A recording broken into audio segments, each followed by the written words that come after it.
A.J. Cole makes his big league debut, and he's going to try to put an end to the Nats' 6-game losing streak.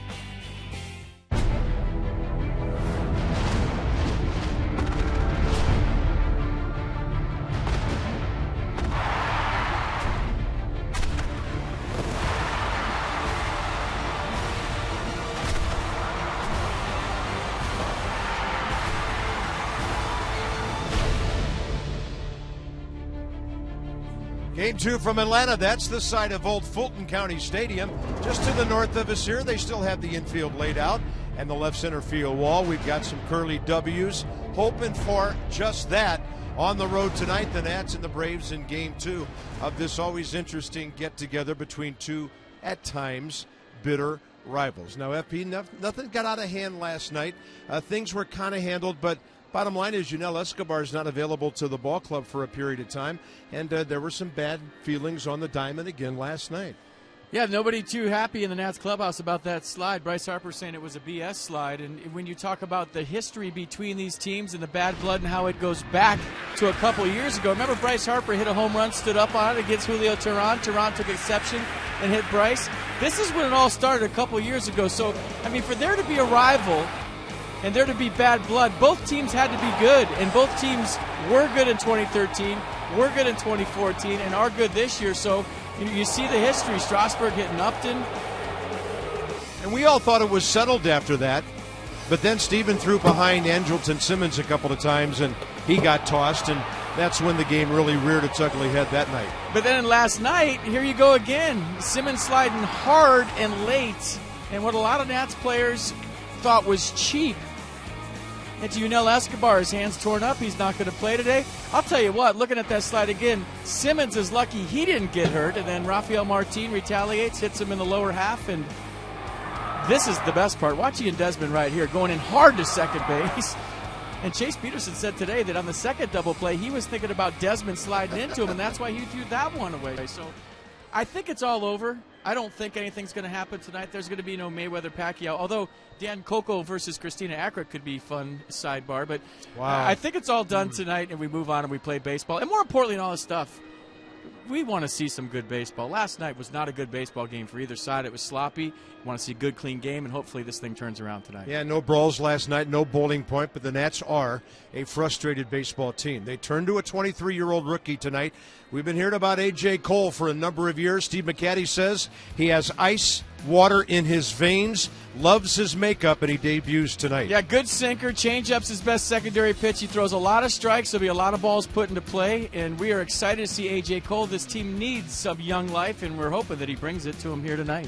In our next segment coming up, we're going to take a closer look at what Bryce Harper brought to the big leagues 3 years ago. I'm not even sure he's aware that this is the anniversary, but he debuted at Dodger Stadium, had a double, a sac fly, banged into the wall, made a nice play, and he's also, oh, by the way, having a pretty good 2015. Leads baseball in walks, on-base percentage good, power numbers good. More on younger Bryce in a moment.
Last evening was threat of weather, but that's much later tonight. Turner Field site of Game 2. And April 28th, 2012, it was a Saturday night at Dodger Stadium. Bryce Harper called up. He was 19 and 196 days old, youngest Nat ever.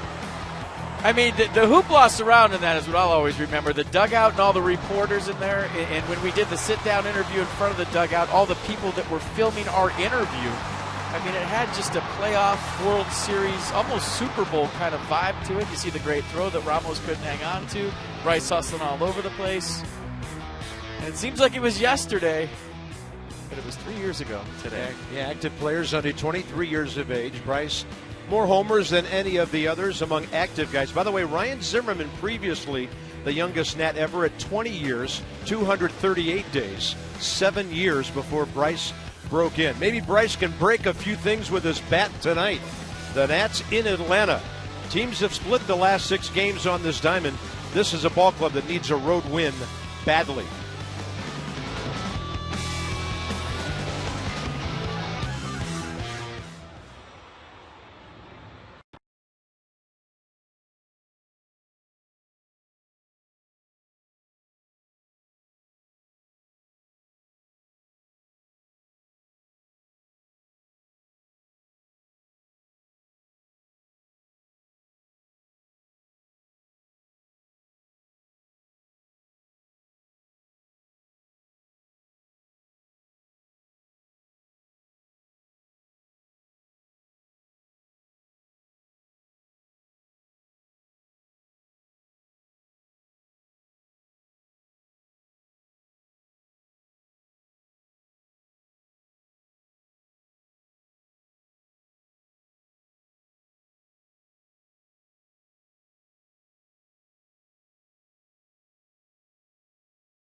On the field, and with our Coons.com sideline report, good evening, Dan Kolko. Bob, last night Matt Williams was asked after the game whether he had an opinion on whether Andrelton Simmons' slide into Yunel Escobar was a clean play. He said he was not going to comment on it last night. Freddie Gonzalez did comment on that play. He said, "I was surprised how they reacted, insinuating that he thought that the Nationals threw at Simmons intentionally." He said, "Maybe I shouldn't be surprised." Matt Williams today countered by saying about Simmons' slide, "If I'm trying to beat the ball to the base, I slide into the base. If I'm trying to take the man out at the base, I slide past the base." As you guys talked about a couple minutes ago, the Nationals not thrilled at all with Simmons' slide last night. But Matt Williams was asked whether he thought this incident is now over and done with, and he responded by saying, "We have no objective today and beyond other than trying to win the game." Well said on both sides. When you're talking cars, you're talking Coons. And that's Dan with our sideline report. 70 tonight. Beautiful day in the Atlanta area. Winds are just not even really moving the flags at all. Mostly cloudy skies. And Denard Span will lead things off tonight. Last year, nearly 290 against the Braves with a bunch of extra base hits and RBIs. He has 8 career hits against Julio Teheran, who's kind of an interesting Atlanta pitcher. He's been their winningest home pitcher for the last couple of seasons at Turner Field. Yeah, velocity down a little bit this year. 87, 88 in the first inning of his last start. Took the first April loss of his career last time out against the Mets on the 23rd. He allowed a career-high 5 walks, 4 runs in 4 1/3 innings and worked through 102 pitches. So the fastball is averaging 90. But there was talk about a dry day at Citi Field. He didn't have a good grip on the baseball. And you see 18 strikeouts versus 12 walks. If you're a Nats hitter tonight, you have to make this guy throw strikes early. Teheran comes in 2-1 with a 4.64. League's hitting 260 against him, and he's 31-23 career. Defense for the Braves. Johnson, Maben, Markakis. The outfield, Simmons, Kayaspo left side, Peterson, Friedman right side. A.J. Przinsky behind the plate. That defense you're looking at, 11 errors in its last 7 games. They had 2 last night. They haven't been playing catch real well, and we said it was a sloppy game last night, and we're looking for better things here tonight. James Hoy has the plate. John Tumpain. Crew chief John Hirschbeck with the quick trigger at second base, and Bill Welke over at third. He threw Freddie Freeman out last night. Here's Denard. He had the safety off that thing when he walked in. And Bryce Harper knows all about that from a year or two ago. That's ball 1. We're underway at 7-11. Time to win a ball game. It is. Denard on base 6 of the 7 games in which he's played. 6 base hits. Teheran breaks the hands, takes the ball back, and gets the outside corner. He is 7-4 at home since the start of last season. All the other Braves starting pitchers are 26-27.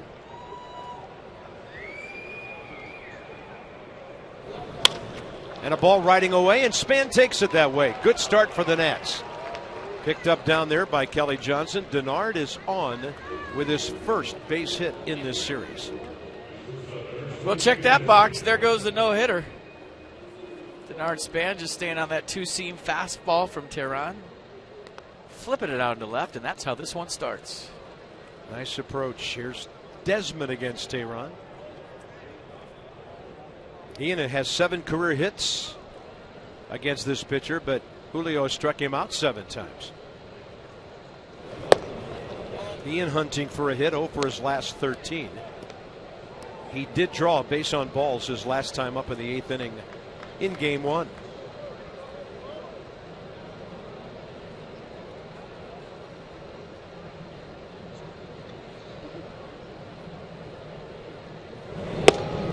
High breaking ball, 80 up around the letters, got the call, 1-1. Teheran, 9th career start against the Nats. 3.06 the ERA, 3-2 the record. Be nice to put up a few runs for A.J. Cole before he toes the slab in his major league debut. Give him a little cushion. Might relax him a little bit. I know the crowd's not going to get him nervous because there is none. Yeah, it's a smaller crowd than last night when they had 16,600 here. So the Desmond career numbers with an RBI, that's 7 for 23.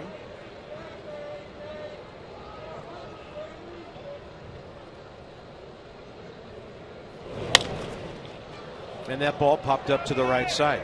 Second baseman has the angle over in foul ground. Jace Peterson has it.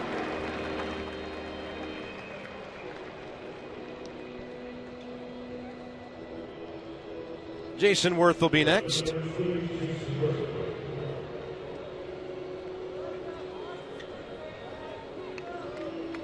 You know, Teheran's pretty deliberate to the plate. If you watch his delivery, you could steal a base on him, but I just don't think Denard Span's real ready to be a consistent base stealer right now. He'll take it if you're going to give it to him. But as we saw last year, he's really not looking to go. He's not aggressive yet. He will be. Teheran does have a quick move. We saw that once. He picked off 2 runners already this year. And Jason Worth takes one low. Worth walked his first time last night. Scorched a liner his 3rd time up and went 0 for 4.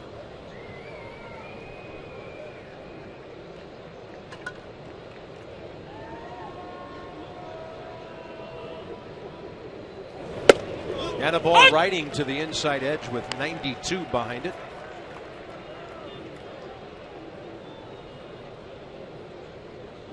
Yeah, he likes to stay away early and in late. That was a mistake. He wanted that ball away.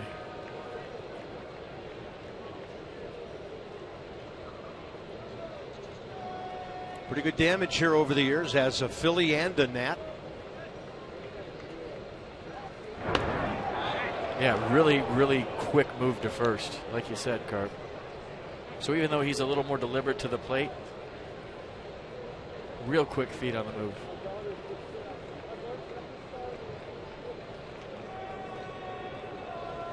A lot of hitting room right side. Off outfielder Mark Hakes playing rather shallow in right. And Jason Worth a little bit late for that. The count's 1-2. Yeah, fastball better from Tehran here tonight. It was 87 first inning last start. It's 93 here.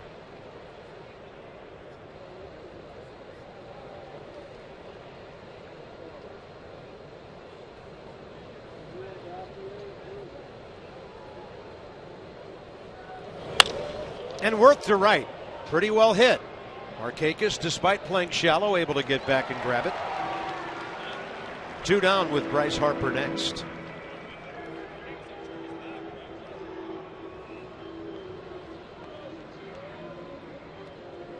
Happy anniversary, Bryce. Your 3rd anniversary in the big leagues. He had a double, a sac fly. Played well in the field that night at Dodger Stadium, a Saturday 3 years ago on the 28th. He would go on to hit .270 with 22 home runs, 59 RBIs, and be the Rookie of the Year. Well, he likes hitting off Tehran. It's a good matchup for Bryce Harper and the Nats. You're going to start him out with a curveball.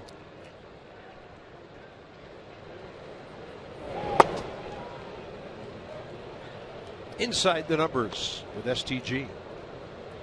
Highest average against any pitcher, and Tehran 4th on his list.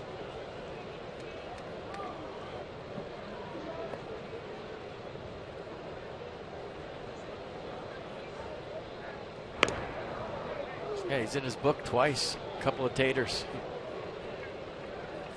3 RBIs, a walk.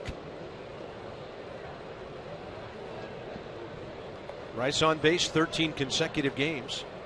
His on base percentage of .424, 9th in the league.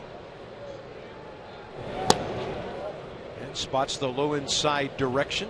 2-0.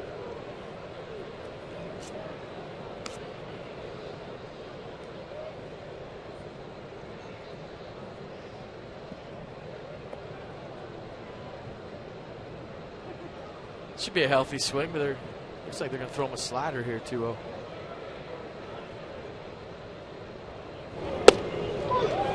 Got it to the inner half.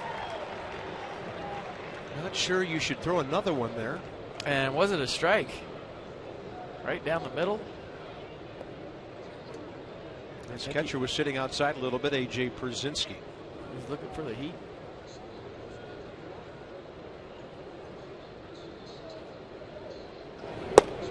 Oh. 3-1. Bryce most walks in the league with 19. Most in Major League Baseball. Get your pitch right down the middle. Let it fly. They're going 3-1 slider. They shook it off. Sinker.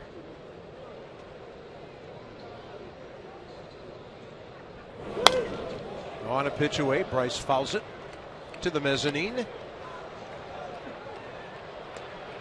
And we'll see if Matt Williams wants to do anything with the runner. Well, he's got to now. 2 outs, pardon me. Yeah, I'm definitely putting a steal on if I'm Matt right here. Span will be on the move. And, of course, this is a big ballpark like Miami. Get a guy moving, you're going to get an RBI if you plug a gap somewhere. Freddie Freeman right behind Span. He'll retreat before the ball's headed home. Yeah, right center is a run.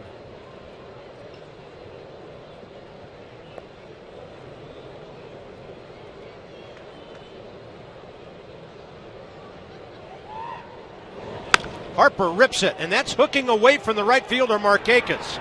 Denard Span around third will score easily. Harper thinking about 3. Bob Henley will stop him, and Bryce Harper puts the Nationals on top with his 12th RBI. So that 2-2 pitch that Tehran missed with came back to haunt him. Bryce Harper downshifting after his second double of the season. So he fills the count up. That gives Denard Span a head start. He goes 3-2 slider right there. Bryce just catches her out front, shoots her down the corner, and then we watch Denard run. And he was running pretty good. Nats up 1-0. Nicely done by Bryce Harper. Good at bat. A.J. Cole's got a run to work with and counting. 14-game on-base streak for Harper. 8 for 17 now against Tehran. Here's Ryan Zimmerman, who's 3 for 17.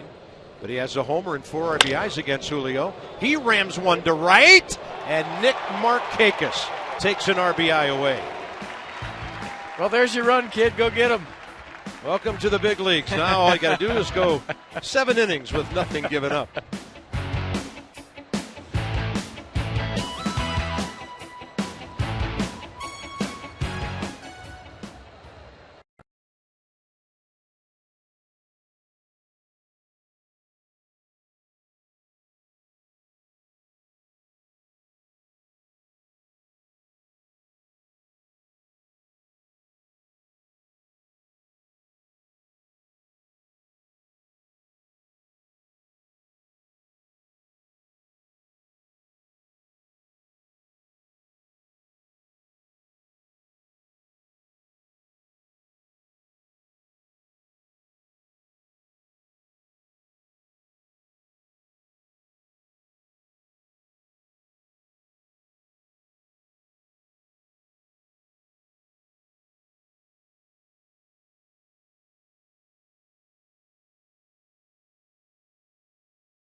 Bryce now has 2 doubles, 5 home runs. Freddie Freeman has 4 home runs, 8 RBIs for the Braves, sitting third. Wore out the Nats last year, and before he got tossed last night, striking out in the 5th inning, he was 2 for 3. So up to his old tricks. A.J. Cole is the 18th starting pitcher in the history of the Washington Nationals to make his major league debut. Look at the bottom, 514 strikeouts, just 120 walks, and 515 in a third minor league inning. So a lot of seasoning down there. He's got a lot of experience. Fastball, 2-seam in the low 90s. Curveball, slider, changeup his best secondary pitch. And he's got a 1-run lead to work with. Some good at-bats in the first for the Nats. And here we go. Welcome to the big leagues. 6th year in professional baseball. He faces Nick Markakis.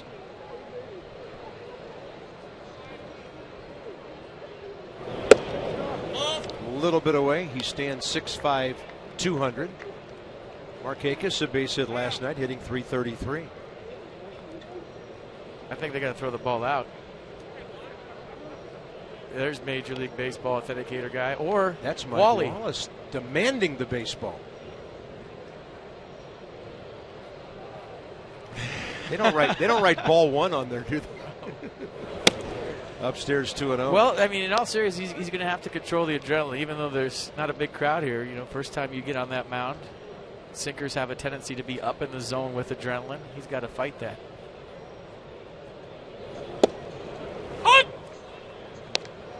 Inside the numbers from STG Inc. Strasburg, Luis Arellano, Jordan Zimmerman, Colin Ballester, the previous ones to win their big league debut. Up the middle. Cole got a piece of it, but it gets on through. Markakis aboard. Well, right to the stretch, gets behind, 2-1 fastball right down the middle. Like I said, those sinkers have a tendency to flatten out when you're pumped. Almost caught it. Good effort.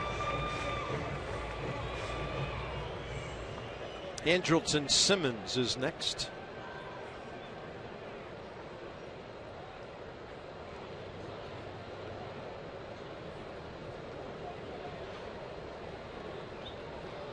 Probably see the breaking stuff here at some point. The fastball's popped up. Ryan Zimmerman, plenty of room in front of the Braves dugout for a very quick first out. So the defense for the Nats behind A.J. Cole in his major league debut. Worth, Span, Harper the outfield. Espinoza moves to third with the injury, and Dan Uggla to second base. You know, Escobar's hand's still a little bit swollen, torn up. He's going to take the night off. 5th game of the year for Jose Lobaton behind the plate. Freddie Freeman now. Where's he now?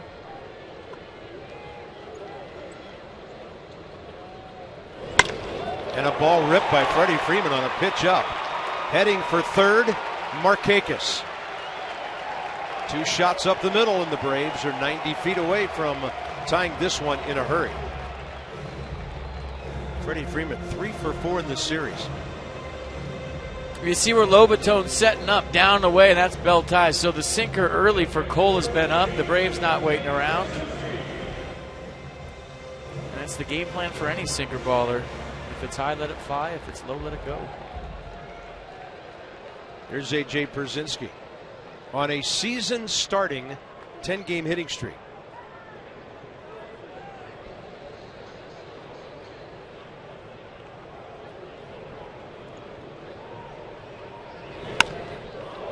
And the Nats say thank you for a check swing on a pitch way upstairs.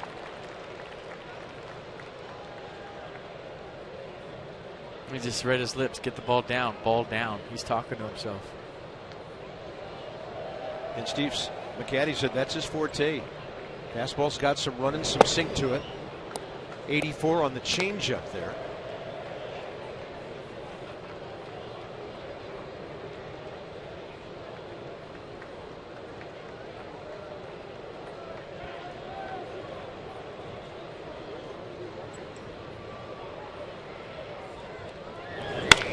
And a ball ripped to right.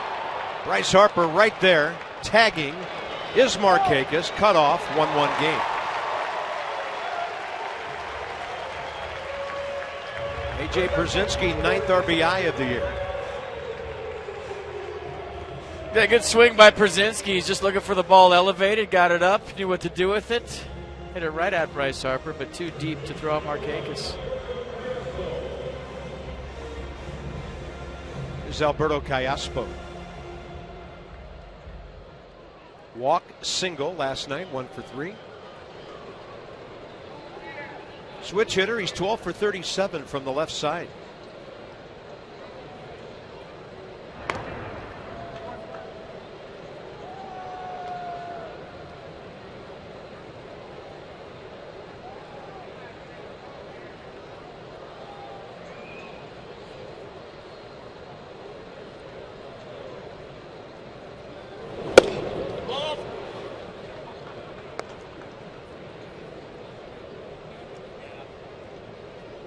There'll be a time, I always say this with rookies, where this turns into another baseball game for A.J. Cole. Right now, he's fighting that. And it's obvious. I mean, your first big league start, you got so much adrenaline going. Whoa. He just hasn't been able to harness it yet. That's a perfect example.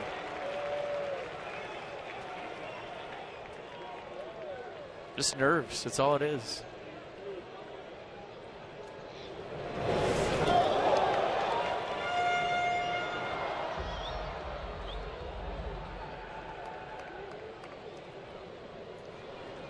Puts another runner in scoring position here.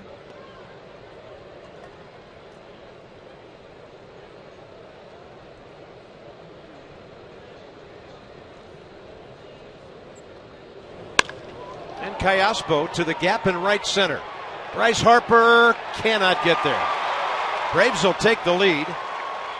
Bryce overran it a little bit, but recovered to keep the batter at second base. And the Braves have had 4 hard-hit balls against the rookie.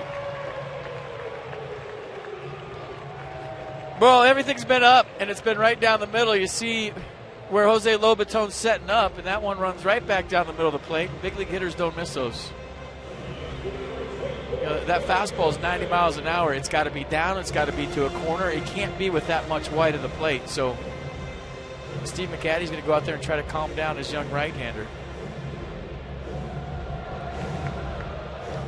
Like I said, this is nothing but nerves.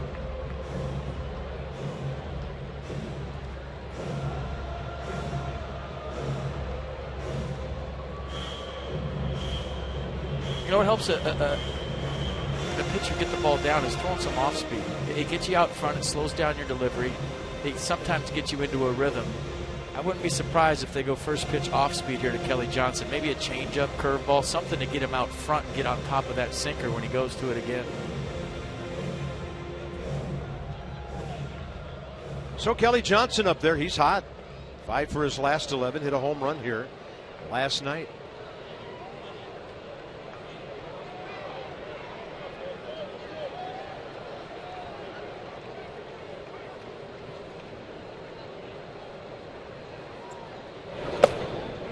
First pitch changeup. Yeah, they did go off speed.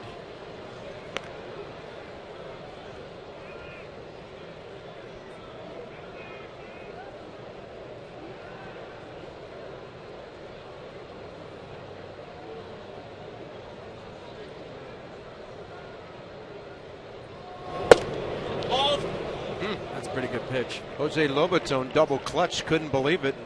Having a word with James Hoy. Maybe a hair outside. Lobaton tried to frame a strike. Mercedes on the pitch track. Showed that really James Hoy got it right. And he's in the year of Jose Lobaton here. Yeah, they're chatting still.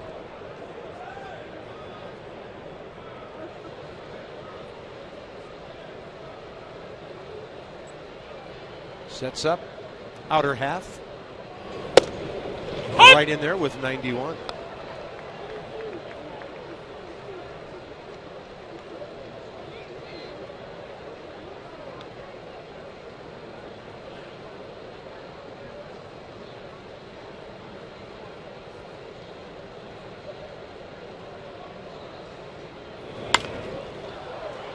Comfortable hacks by the Braves early in this one. And the count 2-2 with the runner at second. Atlanta at home with their win last night, 4-3. And that's with their loss, 2-8 on the road.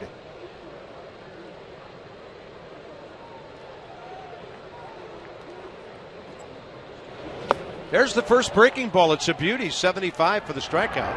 Lobaton to Zimmerman. 4 hard hit balls by the Braves. They score a couple. And A.J. Cole gets his feet wet in a big way at the major league level.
Brought to you by PNC Bank for the achiever in you. And by visitannapolis.org. Find the Chesapeake experience at visitannapolis.org. From the center field plaza to the visitors' dugout, 17 pitches, 10 strikes. Rocky first inning for A.J. Cole.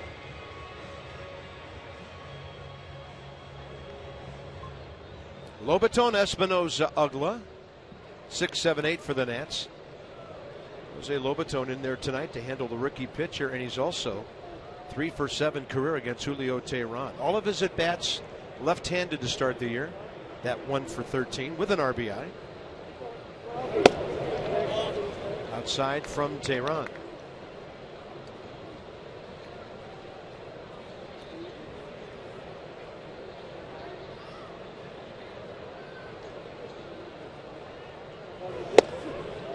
.89.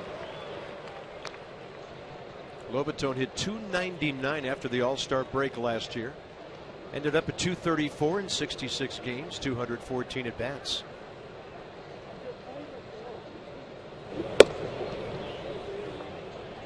Brave staff, ERA 3.63, 7th in the league. The Nats are behind them now at 3.64.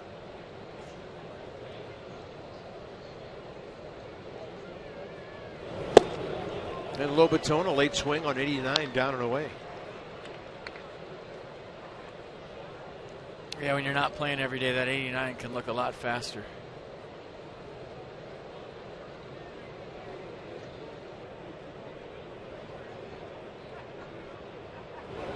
Lobaton takes it the other way. 4 for 8 career with a couple of walks against Julio Teheran. Almost like he got better with 2 strikes. Early in the count, he was trying to pull Teheran. He was throwing the sinker away. Now with 2 strikes, Lobaton shortens up and just flips it into play. So leadoff man on here in the second. Nice piece of hitting by Jose Lobaton. He's an energy guy.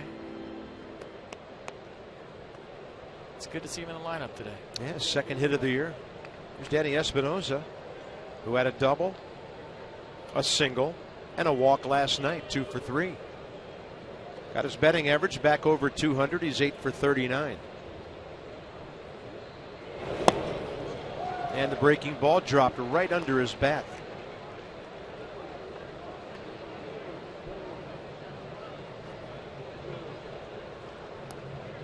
Danny 2 for 13 career against this right-hander.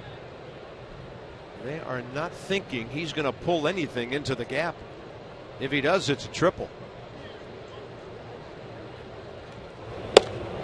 Unless he catches the guy 90 feet in front of him. You know, you mentioned that, Carpenter. As a hitter, you look out there and you see the way they're playing you. And if you're a pull hitter and you see Cameron Maybin playing you in left center field, you know that they're probably going to throw you away.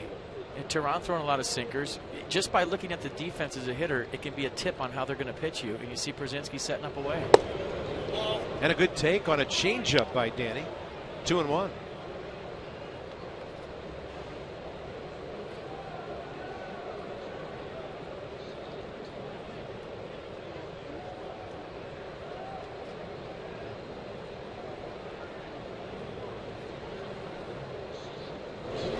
Espinosa trying to get it to drop, and it will. In front of Nick Markakis. Lobaton rounds the bag and gets back. And Danny Espinosa has 3 hits in this series, on base for the 4th time. Another good at-bat. So when you look at the at-bats so far, Denard Span with a single. Jason Worth hit the ball hard to right.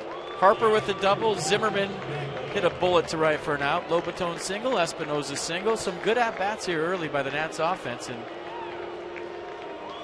I don't know if you can hear in the background, but Bruce Ugla is in the box. Well, they just had a tight shot of Dan on the scoreboard here, and he cracked a big-time smile.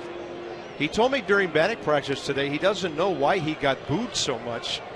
Ever since he's been a Brave, he said, I played hard here. He said, the people here treated me great. Still lives in the area. Or maybe you should think about moving. I don't know, they boo him going down the street to his house or what? Big slider. I complimented him on his triple to right center last night. He said, yeah. He said, I don't hit too many over there, do I? No, but when he does, his swing is so much better. 5 for 37 in 13 games. Couple of RBIs. His approach is good when he's thinking up the middle the other way. Ooh, that ball was hanging right around the front door, and he was trying to jump all over it. Almost like he recognized it was hanging a hair too late, right? He fired the swing off after he realized, oh, this is a hanger, and it was by him already. Nissan on that pitch track. Contact needed with a pitcher on deck who's never had an at-bat in the big leagues.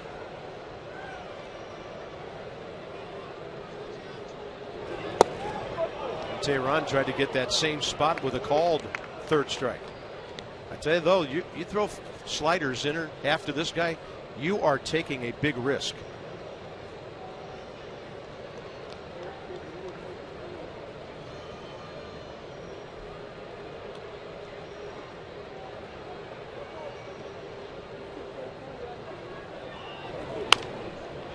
And that one popped up to the right side. Infield fly rule in effect as Freddie Freeman makes that catch. When the Nats win, everyone wins all season long. When the Nats win and score 7 or more runs, you get 50% off regular menu online orders at papajohns.com by entering promo code NATS50. Better ingredients, better pizza. Papa John's, official pizza of your Washington Nationals. A.J. Cole in an obvious bunting situation here.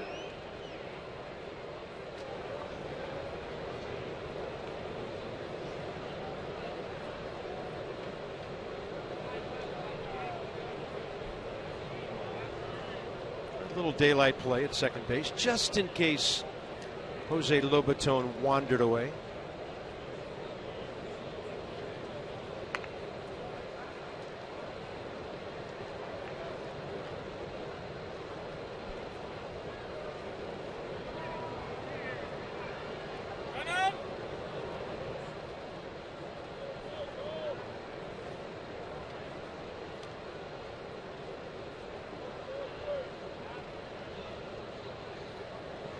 He swings away, and that's going to be a double play.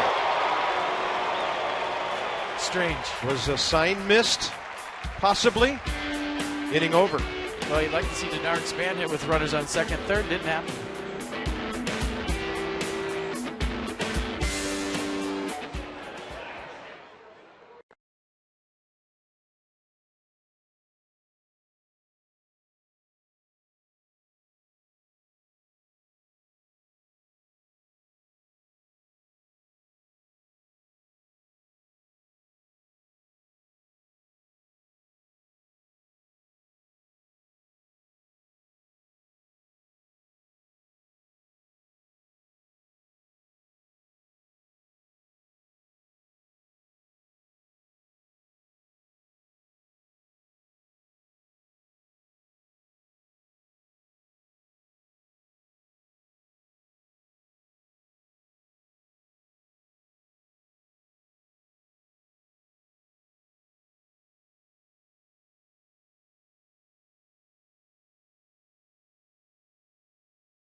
About working with a pitcher when he knows that guy's making his major league debut. I asked Jose Lobaton that question earlier today, and he said that he's going to meet with A.J. Cole before the start. He's going to ask him what pitches have been working well for him lately, and also hear whether Cole has a preference for whether Lobaton should set up on the corners or rather just the inner or outer third of the plate, and that'll depend on how that pitcher's pitches move.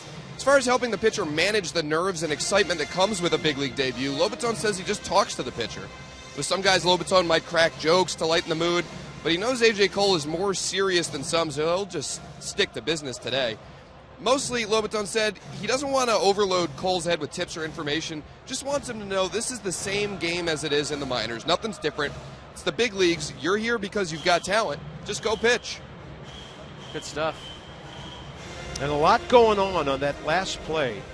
We are puzzled by him swinging away, but FP, that didn't turn out to be all involved in that play, and we'll get to that in a moment. Danny Espinosa going after Simmons here. Well, Freddie Freeman was out talking to John Tumpane between innings, and that's what he was asking.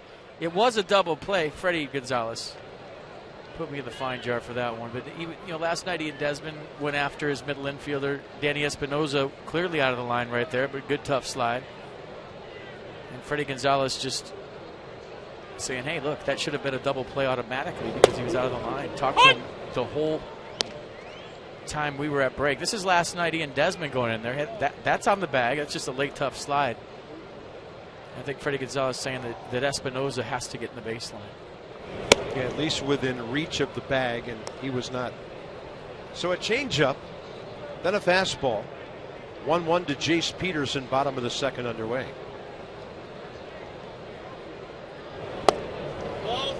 Changeup moving outside. Peterson last night made 2 errors, had 2 hits, had a sac fly, and walked. He was barely on the plus side on both sides of the ball last night. Almost had 4 errors. 2 double play balls he tried to convert, both hit the screen in front of the Braves dugout. Hitters could not advance. Well, he admitted that Desmond slide rattled him today before the game. It was a breaking ball, and Cole's had some drop on that thing. And that's the benefit of sliding hard in a second base. If you're a middle infielder and you know someone's coming to get you, it'll alter the way you think, turn it a double play, whether you're a shortstop or a second baseman. And I was talking to Mark Lipke before the game today, Brave second baseman in the 90s, and he was saying, you know, we had a checklist of guys we used to look at over there, Biggio, Bagwell, but Chris Sabo was the guy that we were all terrified of when he got to first base. That's another base hit on a pitch, 3-2, right down the middle. Chase Peterson. Nats Plus is back for 2015 and features incredible benefits, including discounts, exclusive events, and more. For a limited time, members can also receive an official 10th anniversary Nationals jersey. That is while supplies last. Visit nationals.com/Nats Plus. Join today.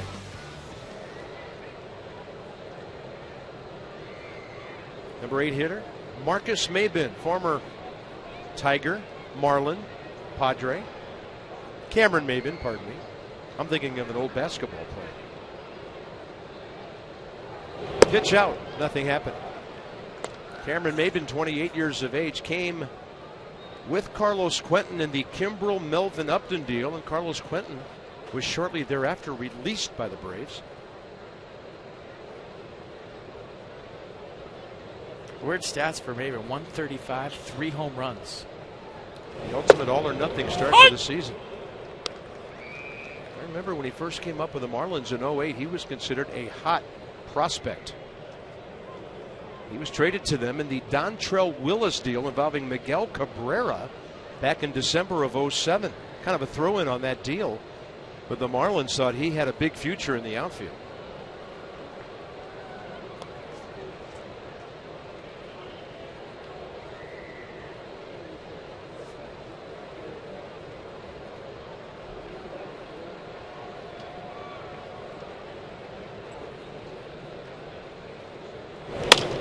That ball slapped. Funny sound to it, enough to get over Dan Uggla. And now their pitcher will bat with 2 on, nobody out. First 8 big league hitters, 5 hits, and a sac fly. Well, A.J. Cole's struggling to find a corner right now. He's throwing the ball right down the heart of the plate, belt high. And between 89 and 92, big league hitters aren't going to miss that. Might have to start really leaning on that off-speed stuff after what you think would be a Julio Teheran bunt attempt, but you never know.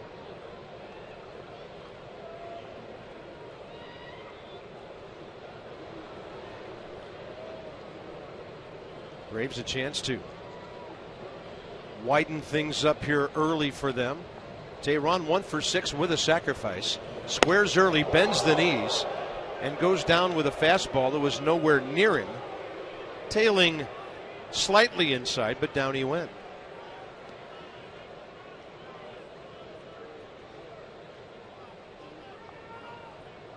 He's pretty much crowding the plate there. Lays down a beauty. Lobaton points to first. And Cole makes the play to Zimmerman. So they convert very well.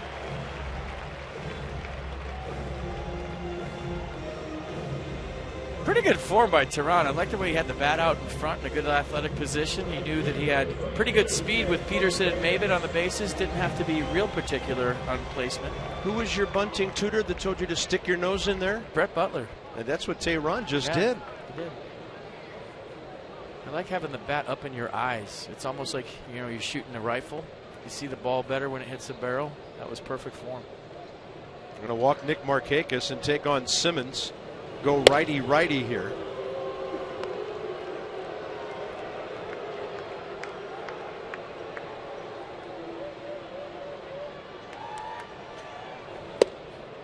Matt Williams liking that sinker right on right, hoping for a double play ball off the bat of Andrelton Simmons. Yeah, who was up there swinging at the first pitch. After the Markakis single last inning, he popped up foul to Ryan Zimmerman.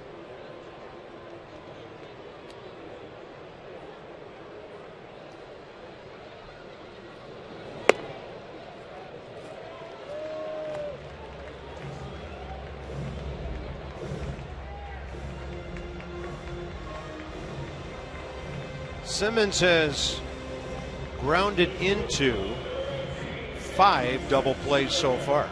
Well, Most on the Braves. Excuse me, Carter, you're going to have to execute that sinker. If you want that ground ball, he's going to be swinging. He's an aggressive guy with runners in scoring position, so good sinker down and in. You might get a ground ball to shortstop or third. Espinosa even with the bag at third.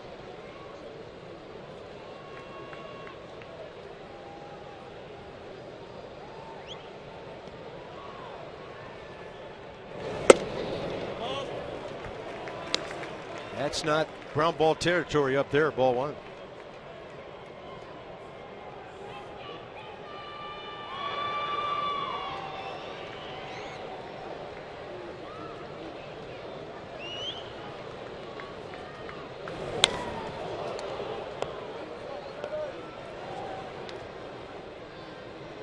Jace Peterson led off with a single. Went to second on one by Cameron Maben. They were bunted ahead by Tehran, and then Nick Markakis walked intentionally. 1 out, bottom of the second. 2-1 Braves. Right on that fastball. See if they go to off speed. Fastball up, base hit. Second Brave coming home. It's Maben. Ball cut off, and it's 4-1. On a pitch up, that was a ground ball, but it got through.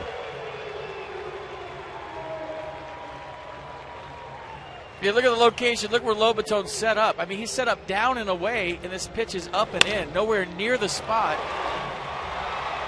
And big league hitters don't miss mistakes. Simmons on it. Puts the Braves up by 3 runs. Andrelton Simmons, 13 RBIs now. And the Braves now, in the last 5 innings of this series, have scored 10 runs, starting with the 6th inning last night.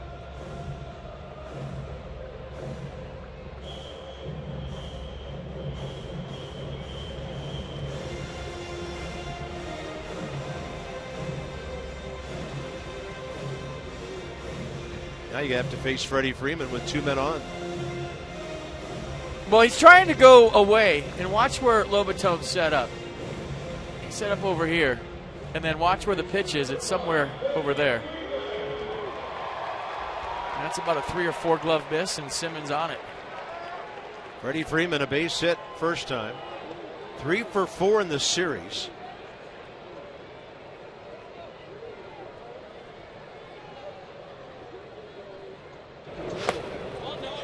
Curveball blocked by Lobitone.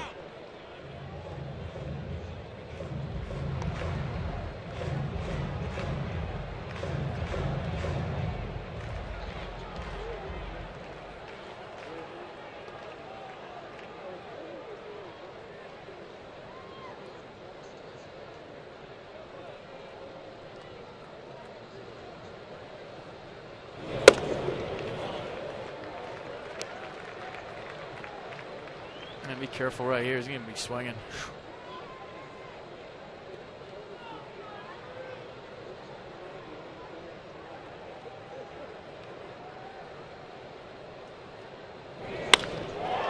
Freddie Freeman jacks one to right. Bryce Harper runs it down, and both runners went halfway, so they have to return. They didn't know if Bryce was going to get there or not. And so that's the second out of the inning without anybody advancing. Well, good play by Bryce Harper. 2-0 fastball, belt high right down the middle. Have a little sink to it. Maybe that got it off Freddie Freeman's sweet spot enough for Bryce Harper to run this one down. And as a base runner with 1 out, a ball in the gap, you have to go halfway. And Bryce Harper making a nice running catch. Brzezinski now He lined one hard to Bryce first time, a sac fly. And he's going to drop one into left field. And the Braves are going to lead 5-1. No, they're going to hold the runner at third as Jason Worth pounced quickly and Markakis stopped there by Bo Porter.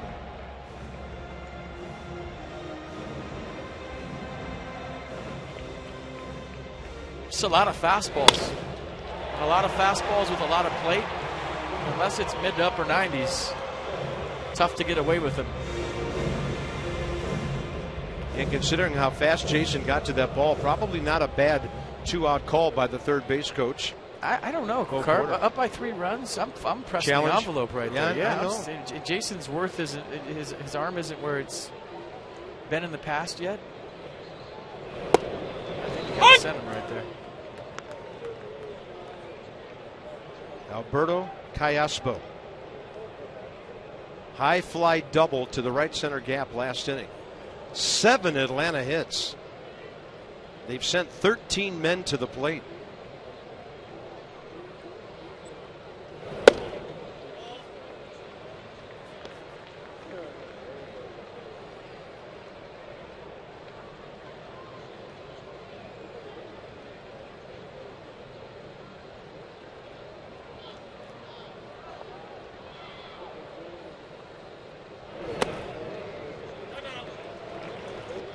And big league hitters see an off speed not for strikes. They pick up rotation early and they just totally disregard it. So right now, Callaspo looking for a 2-1 fastball. Bases loaded, 2 outs.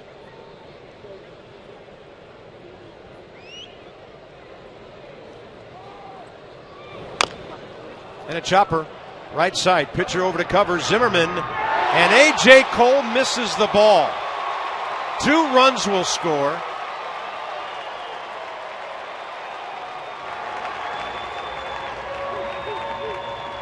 And the Nats make their 23rd error of the year.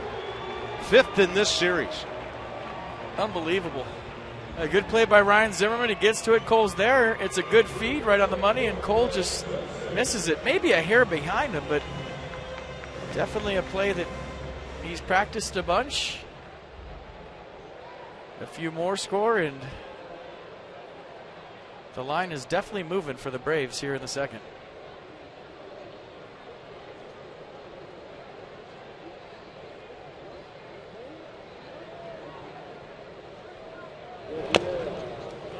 The ball chopped by Kelly Johnson, the 9th man to bat in the inning.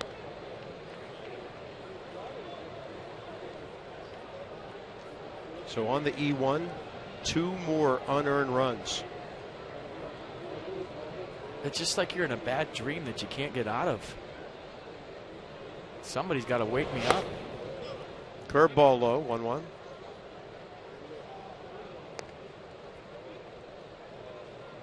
I know a lot of people wonder why Tanner Roark didn't start tonight, but he's only going to get 50 pitches out of him, and then it's a bullpen night after that. He's not ready to start and go deep into a game, so 50 pitches could be 2 innings, it could be 3 innings, and then you're using your whole bullpen. But you might have to anyways. That's another hit that's going to make it 8-1.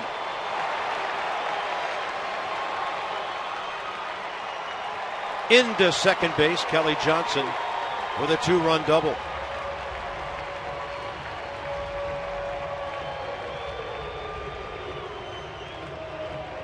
Now Tanner Roark gets up.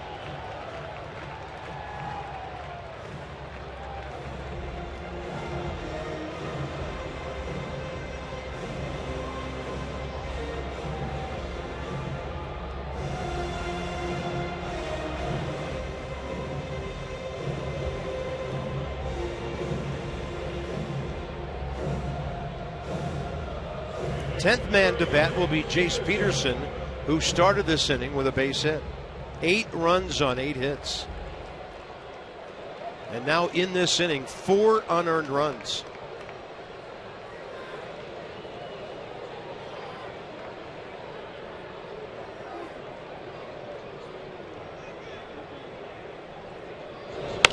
Fastball up, base hit. And Jace Peterson 2 for 2 in the inning. The Braves lead 9-1. Second inning. This is ugly.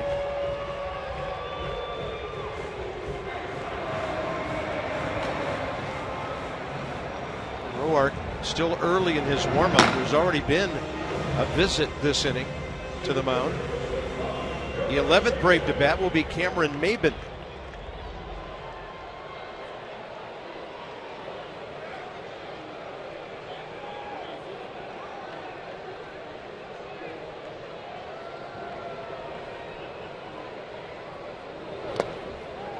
And a breaking ball blocked backhand style by Lobaton. I mean, you just never know what's going through a young kid's mind. His major league debut, team in the middle of a 6-game losing streak. He's probably feeling a lot of heat to stop that streak all by himself, putting the weight of the world on his shoulders, and it just hasn't happened here tonight for A.J. Cole.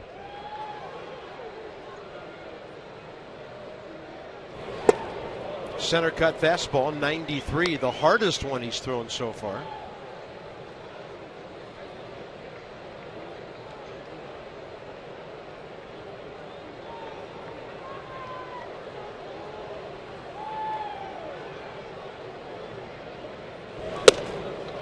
.93 again.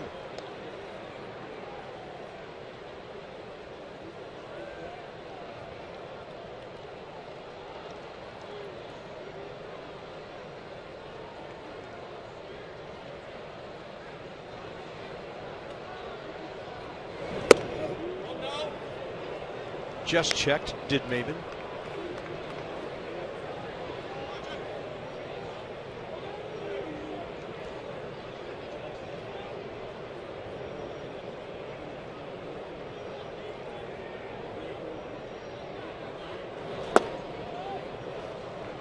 Three and two.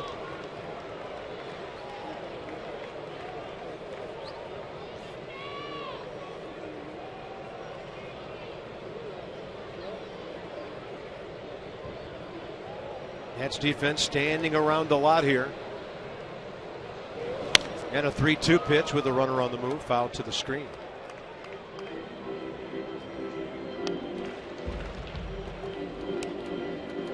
A lot of guys wondering what's going on right now.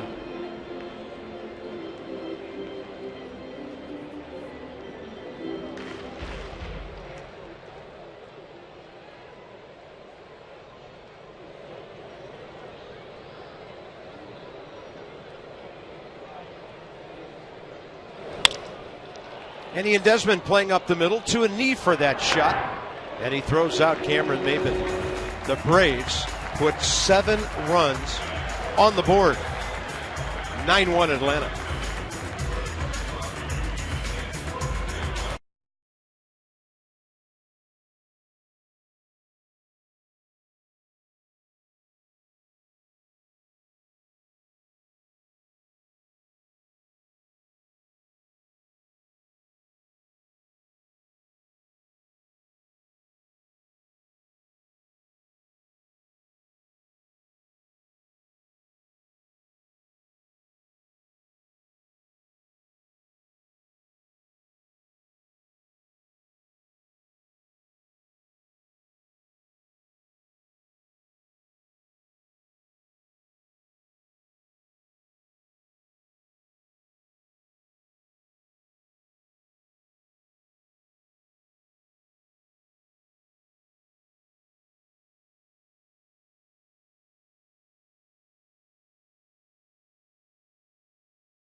Just got a little talk from Steve McCaddy. Tried to cheer him up, but man, that's a tough major league debut.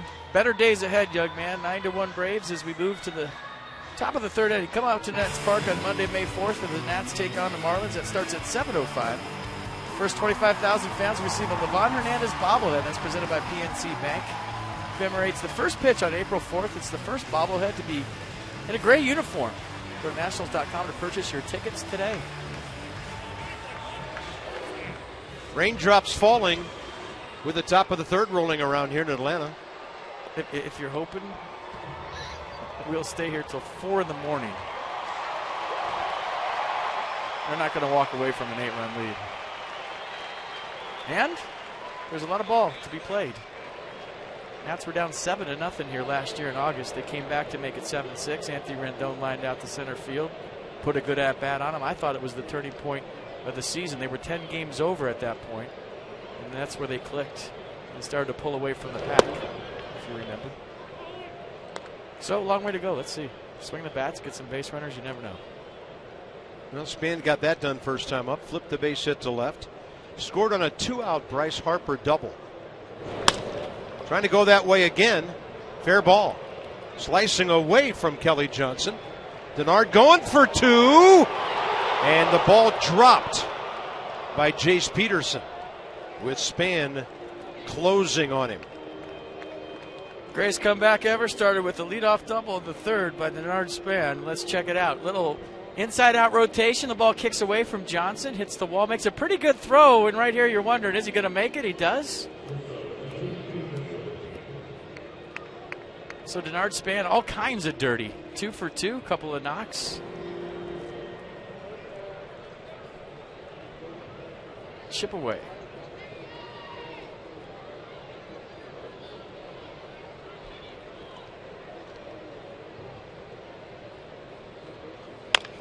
Desmond right side. One hopper Freeman leads the pitcher. Ian Desmond had a double his second time up in Miami Friday. Hasn't had a trip, or rather a hit on the trip since then. He moves the runner on the first out. Jason Worth now with Harper to follow. Turner Field at Atlanta. Small crowd on hand. Cloudy, now somewhat rainy evening. Raining hits. The Braves 9 hits, 9 runs. Nationals, by the way, have 5 hits already.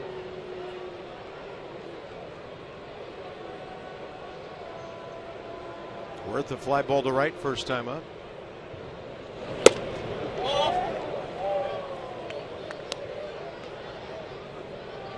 Mercedes-Benz will track ball 1. Tehran trying to attack the strike zone with a huge lead. And Worth looks at the breaking ball.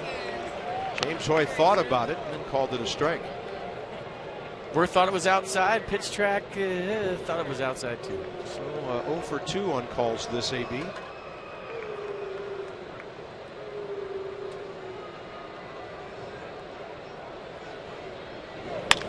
And Worth takes a breaking ball out to center from Cameron Maybin.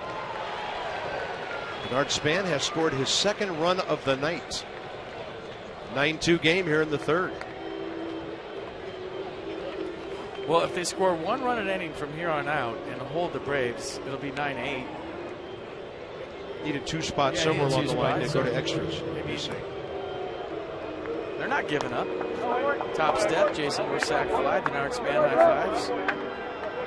Everybody there to greet a run. It's a big league run and a good at bat.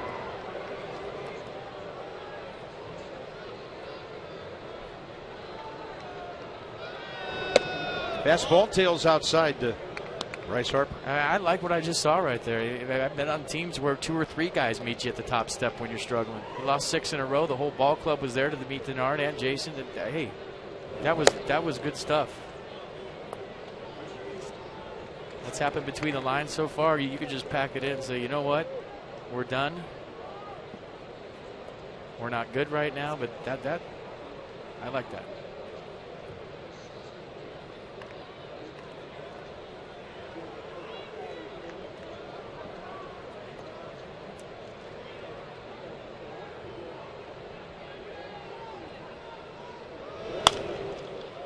And Bryce thought he was on that 2-0 pitch. Little tail at the end took it away from him.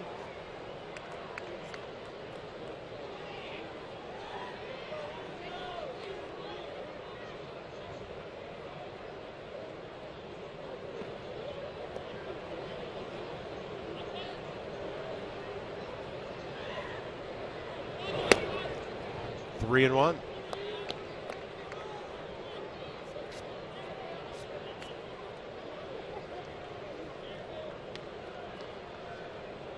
Tehran has given up 4 home runs this year, 24 innings.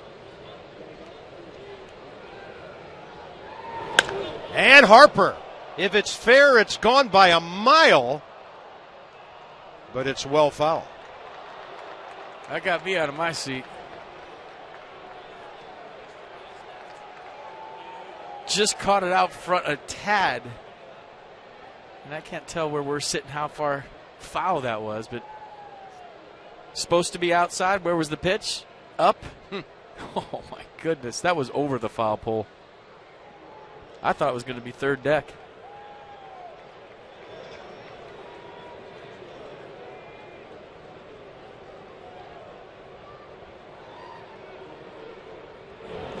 And Harper had bought him a curveball, and he's done. So are the Nats in the third, but they get a run on the span double, a Desmond grounder, and a Worth sac fly.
Cole done after 2 innings, 55 pitches, 30 strikes. And it'll be Tanner Roark trying to settle this thing down for the next hour or more. Yeah, 2-seam fastball, 4-seam fastball, low 90s, curveball, slider to go with it, occasional changeup. He'll front hit the sinker. 7th appearance for Roark, 2.89 ERA. Opponent's hitting 273 off the Nats right-hander. Had a lot of fun the last time he appeared on this diamond.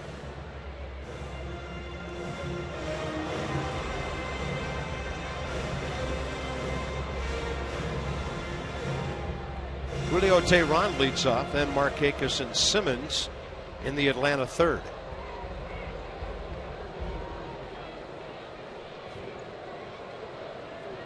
Julio Tehran 0 for 2 career against Tanner Roark, who throws one in there. So the line on Cole, 2 innings, 9 hits, 9 runs, 4 earned, an intentional walk, a strikeout, a wild pitch. Strike 2.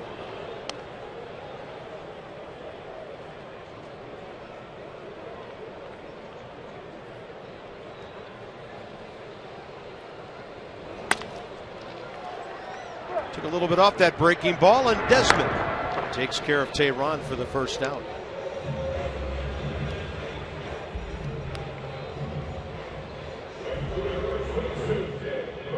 Nick Markakis next. He's been aboard twice and scored twice.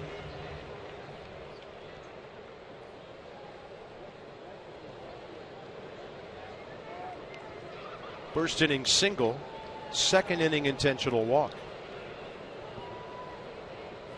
Markakis, the only Brave on their roster who has a home run against Nick Markakis, or rather, Markakis against Roark.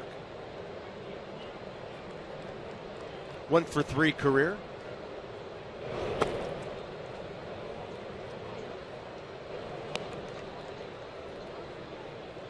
Pretty good numbers against the Braves. Yeah, those are great numbers. And you remember the clincher here last year in September?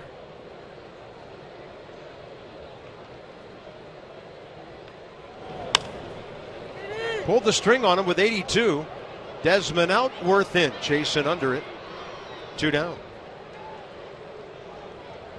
But you just see how everyone's fielding routine plays right now. They're really being careful. They're trying not to make errors. You saw Jason right there with 2 hands kind of grabbing that fly ball. You know, when you start playing bad defense, it becomes contagious.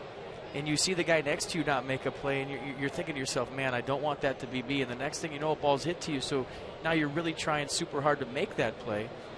And what happens is, you know, you get away from being an athlete and not thinking. You know, at the major league level, you take so many ground balls and fly balls. The defense is like breathing. And if you ever think about breathing, you're laying in bed at night, it can be tough.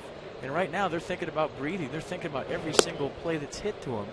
And they're making routine plays really, really hard because they don't want to be the next guy to make an error based on what they've seen happen all season long. Simmons 1-for-9 career against Roark. Been there, I know that feeling. 1-for-2 with a 2-run single tonight. Tried to run that fastball back and he missed 2-1.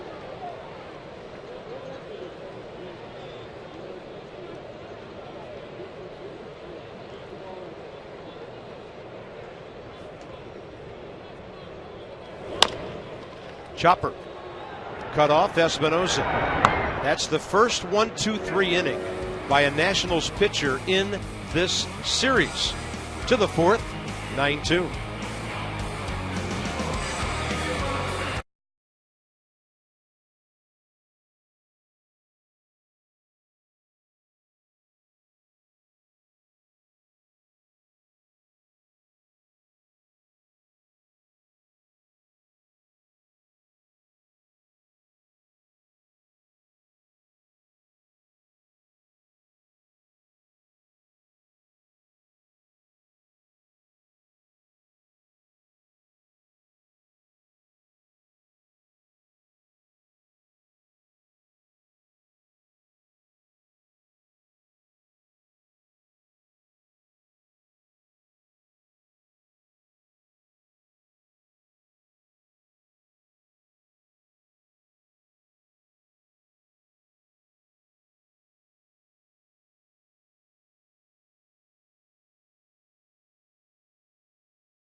PNC for the Achiever and you. Anthony Rendon, who now has not played 3 straight days, had a scheduled day off Sunday. Yesterday was scratched from a rehab game at AA Harrisburg. The Nationals originally called it fatigue. Then Matt Williams clarified after the game, said that Rendon's knee just wasn't really able to loosen up.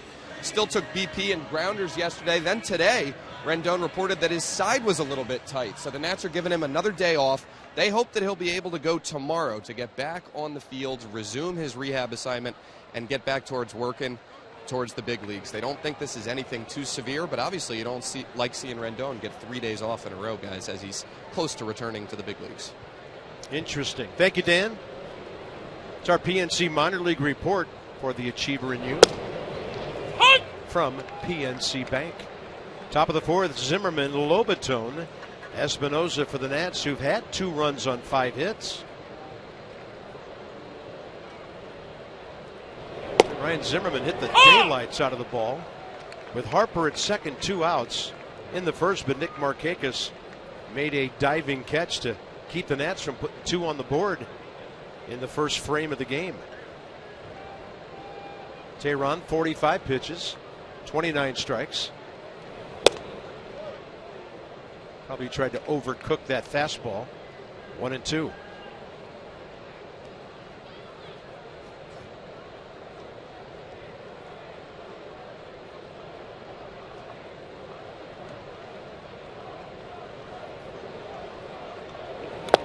And he pulls the string on a curveball. 77. Second consecutive strikeout. Nissan will track. Julio Teheran's job is just to throw strikes right now, not get away from the game plan, execute it, get ahead in the count, and not put any free base runners on with a 7-run lead. You got Bryce Harper with a breaking ball, and now Zimmerman. Jose Lobaton bumped a base hit to left, leading off the second. And that's at 2 on, nobody out. Dan Uggla popped up.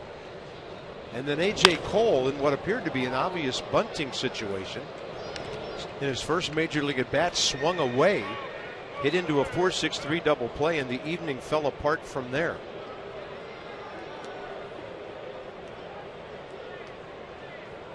A lot of evening left. 0-1 to Lobaton. Curveball. Hits it well, but there's a right fielder. Markakis right there.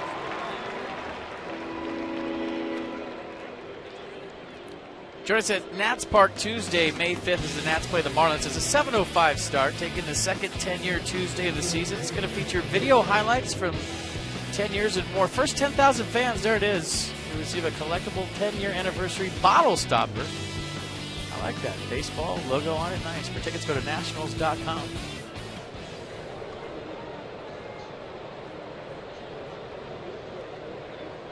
Danny Espinosa base hit to right first time. Oh my. 93 cutting right into Danny. He's aboard with 2 outs. Man, remember he went hard into second base and out of the line, so maybe we're not done with all the shenanigans here. Yeah, that was straight into his thigh. Remember Freddie Gonzalez came out between innings. He was talking to first base umpire John Tumpain about the slide. He wanted an automatic double play even though the Braves turned it. So the beanball war continues here. Last night it was Simmons. Tonight it's Espinosa. And who knows? Stay tuned, folks. Stay tuned. Second game out of 18 or 19 between these two clubs. Dan Uggla popping up to first with 2 men aboard, his first time up.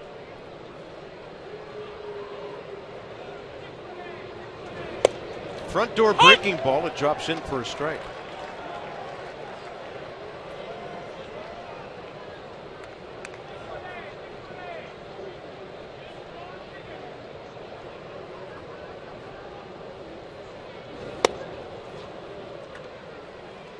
So hard to play against your old team because they know exactly how to pitch you. And as a hitter, you just have to say, okay, they saw me hit for a long time. They know what I struggled against. That's probably what I'm going to see tonight. And so far, nothing but show me fastballs to Uggla and a lot of sliders. Slider stays up and in, 2-1. Actually, 77, probably the curve that just didn't do a whole lot, backed up a bit maybe. He throws his slider harder than that.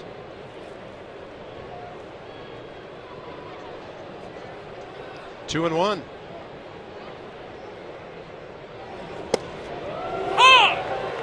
Generous.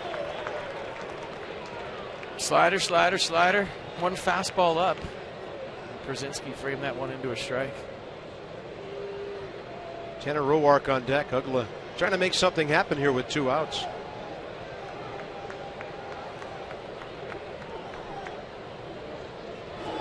Got a fastball. Up the middle it goes. Espinosa scampering to third. 9-2 game, and Tanner Roark will have a chance to get his team a little closer. Well, they pitched Dan Uggla backwards there. Sliders early in the count. Tried to finish him off with a fastball, but a nice piece of hitting by Uggla. He was ready for the fastball. Back up the middle, and that, at the very least, turns the lineup over. And yeah, Tanner Roark can hit. You never know. He had 7 hits last year. On his career, 11 for 72 with an RBI. So a 153 career batting average.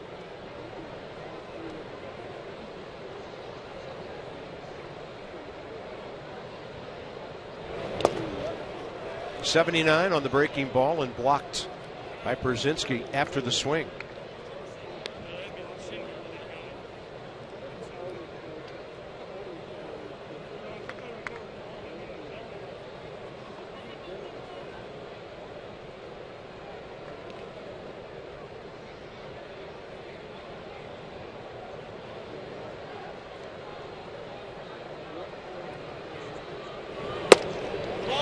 Good eye. Fastball away.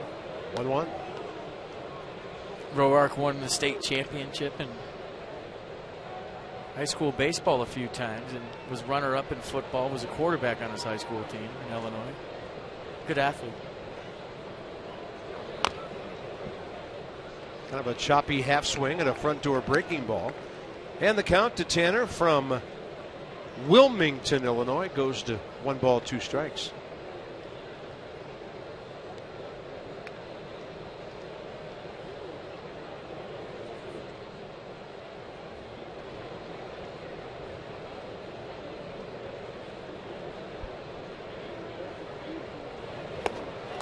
Overmatched on that in the dirt.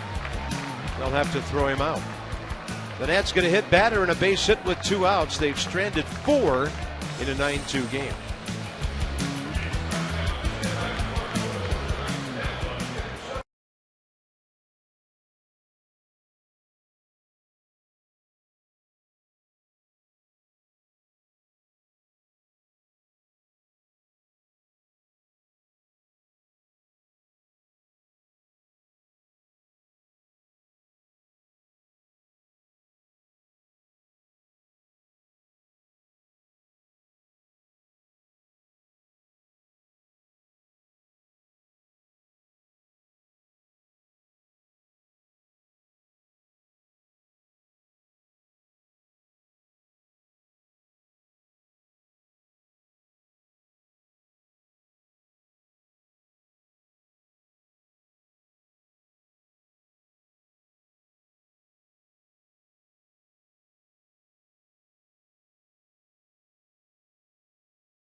Actions 9-2 Braves as this one moves to the bottom of the 4th. Denard Span having a nice night at the plate. A.J. Cole, his major league debut, didn't go the way he thought it was going to go. The sinker wasn't sinking, folks. It was up, and we're going to show you a bunch of hits. And look at the elevation on all of these pitches. Belt high or above, and the location, too, right down the middle of the plate. Major league hitters don't miss these pitches. A lot of nerves involved, probably, but the ball was up all night, and the Braves made him pay. Steve McCaddy trying to console his young right-hander, but just wasn't to be tonight for number 69.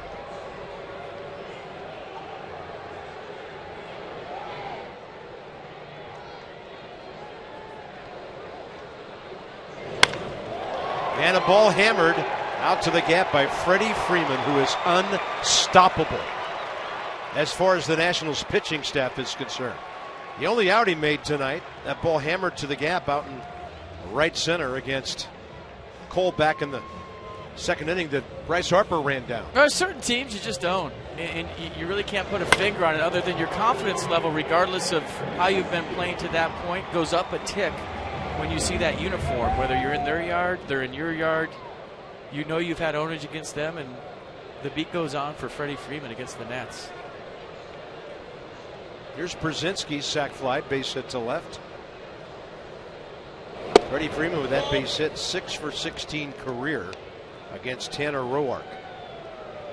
Facing Brzezinski for the first time.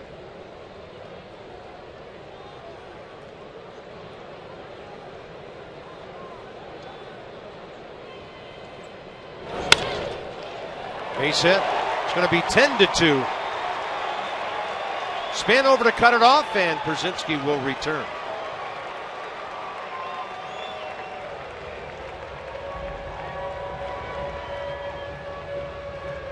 Well, Freddie Gonzalez going with the hot hand.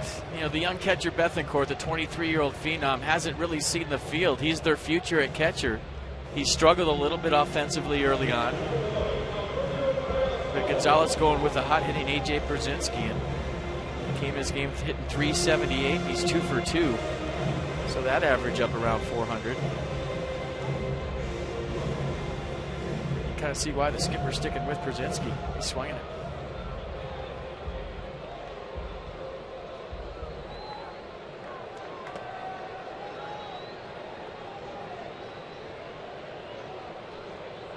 Callaspo. RBI double, reached on the error by Cole on the flip by Zimmerman. That totally opened up that 7-run second inning.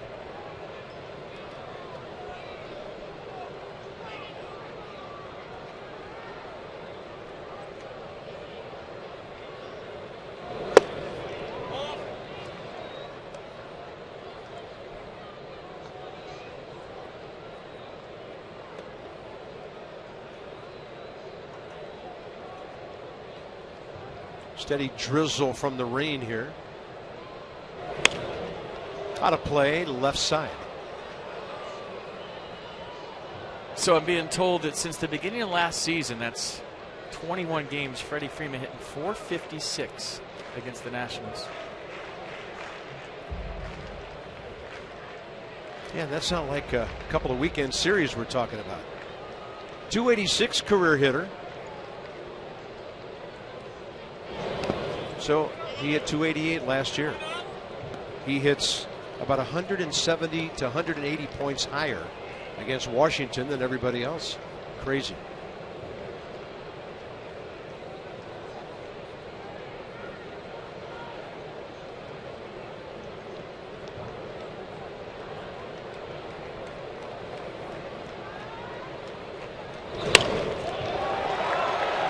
Boy, it's raining baseballs as well as the drizzle here. 3 consecutive hits.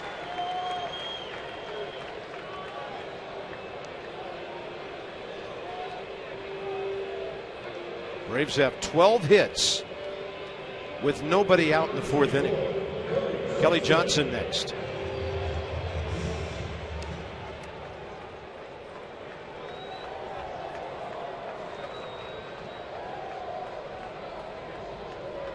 He'll face Tanner Roark for the first time.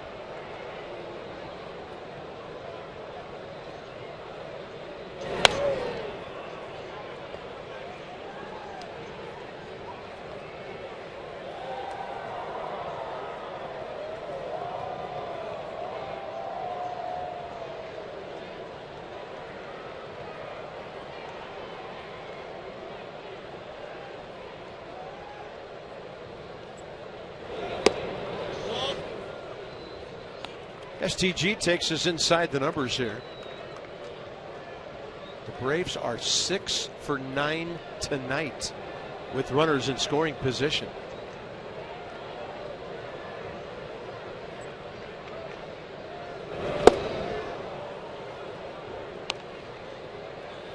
Pretty good change up there, 83.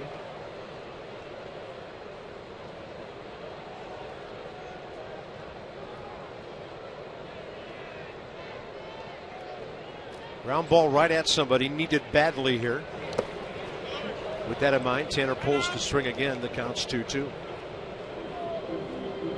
And we talk about the standings right now. I mean, 8 games back into April. There's already a big hill to climb. And people that are saying it's early, don't worry. I don't think you can say it's early when you're 8 games back at the end of April. I mean, especially when the Mets are 15-5. Scoreless in the 6th inning at Miami, by the way. Have to hurry for 2. Desmond turns it. A nice 1-6-3. So 2 outs, runner to third. A perfect feed by Roark, good turn by Desmond. This really didn't have double play written all over it. wasn't hit very hard, but Roark gets rid of it with something on it. Desmond the same.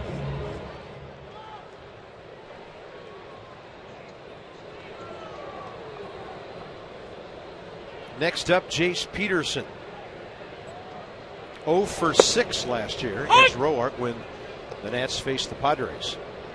2 for 2, 2 singles, both in the second inning. It's a good inning. Good inning, yeah. It's a good month for me.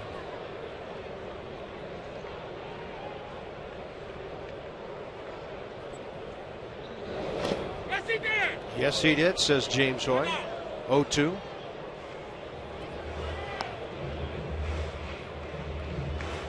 Umpires ever make it personal and say, yes, you did? They say, yes, he did. Runner at third, 2 down. A run home here in the fourth. I've heard a few "you're not goods," and they run me up. That's a little harsh.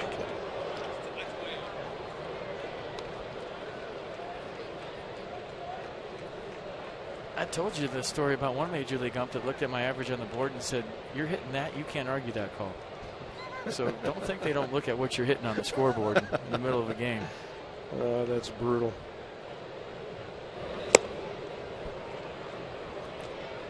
And don't think that doesn't influence their calls.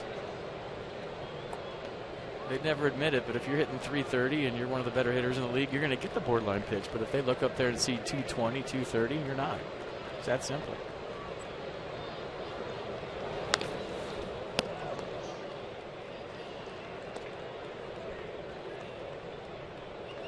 Roark battling Jace Peterson. Tanner first inning. Back in the third, 10 pitches, 7 strikes, and 3 consecutive hits to start this frame. Third base, Przynski.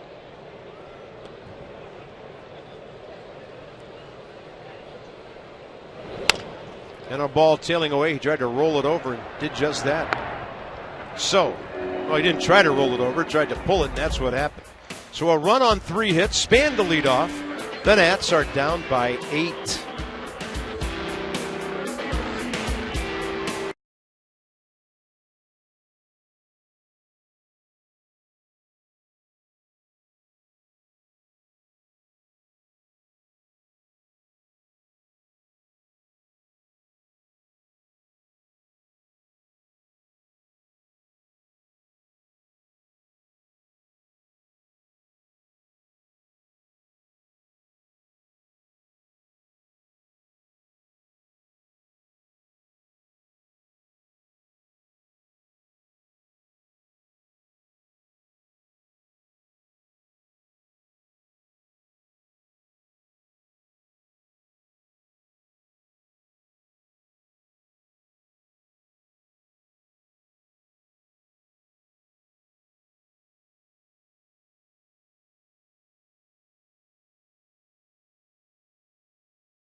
Turner Field, Atlanta.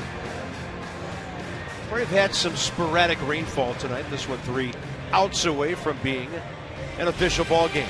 Jordan Zimmerman tomorrow night here against Alex Wood. Zimmerman comes into that game 1-2 with a 5.23 ERA. And then things need to get right in a hurry for in New York. Friday night, Matt Harvey versus Max Scherzer, the way it's lining up. So that's going to be a good one. Yeah, Harvey Strasburg first time around didn't work out for the Nets. Maybe Max Scherzer will.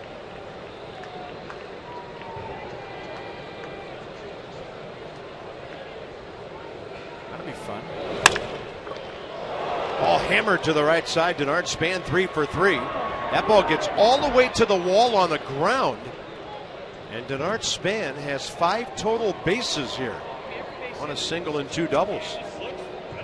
The best he's looked since he's come off the DL. Denard Span with 3 knocks, and this one on the inner half. So a couple the other way, pulls this one down the line. And we talked about how fast this surface plays here at Turner Field. Look at that ball roll all the way to the wall. I think he might have tried for 3 if he wasn't down by 7. So a leadoff double here in the 5th. Denard Span now 11 for 29 career against Julio Teheran. There's Ian Desmond trying to bust up an 0 for 15. One hopper right under Alberto Callaspo. Did he look up? Desmond, the Nats get a big break here. First and third, nobody out. Now we talked about it. The Braves defense, 11 errors in their last 7 games, 2 last night. That's got to be an error. That ball was right to him. Wow. And he just whiffed. Nats need base runners. Take them any way they can get them, down by 8.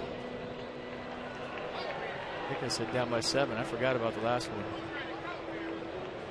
Easy to do in a game like this. Worth, Harper, Zimmerman, the next 3. Braves' 13th error of the year. And as FP said, most of them just in the last several games. It's a breaking ball right in there. Jason, a sac fly tonight, 3rd RBI of the year. 7 for 46 since his return. Got a fastball. Hits it with authority. Deep right center. And Markakis back to get it. Span will score. Desmond back to first. It's a 10-3 game. Good swing by Worth.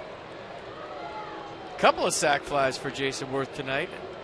As that shoulder gets stronger and he starts timing balls up and squaring them up on a more consistent basis, those will start leaving the premises.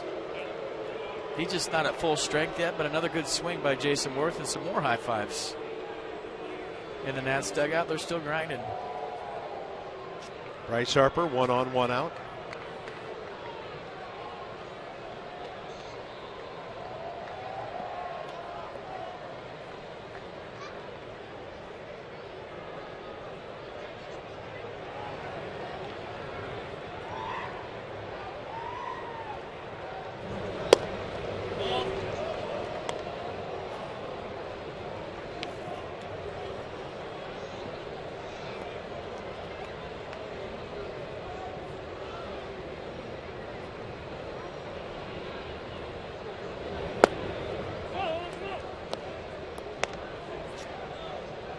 Last time Bryce saw a fastball, it went a long way up into the right field corner foul. A lot of soft since.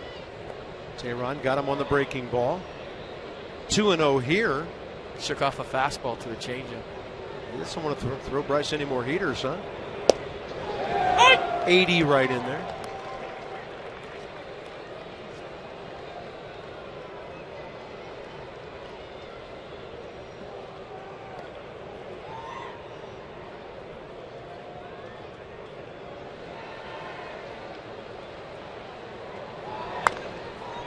.78 on that one, right off the end of the barrel. But you see how major league hitters take away pitches. You know, even on a foul ball, like you said, Carp, hit that ball a mile, hasn't seen a fastball since. Maybe he'll see one here late in the count, but if he does, it'll be a sinker moving away. I don't think they'll challenge him on the inner half anymore, even with a 7-run lead.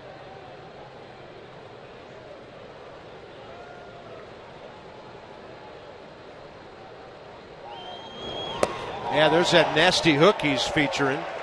2 outs. Mercedes-Benz will track it.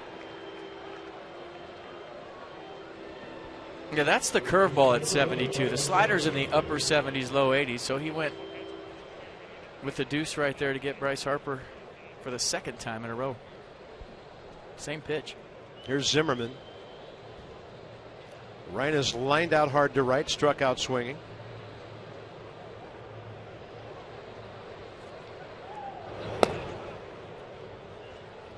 Marlins have picked up a run in the bottom of the 6th, leading the Mets 1-0.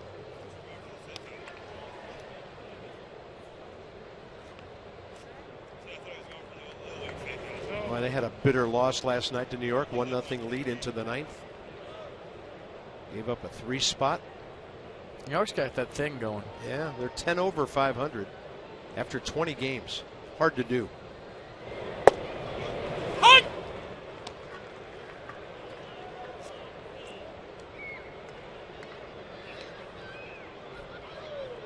This man has a big hook.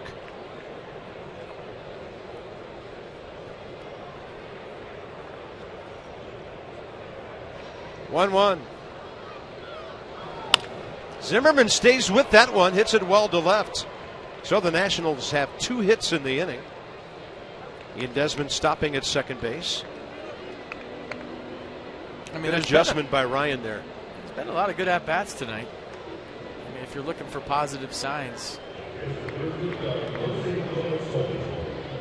Just too much damage done early. 7-run second will kill you every time.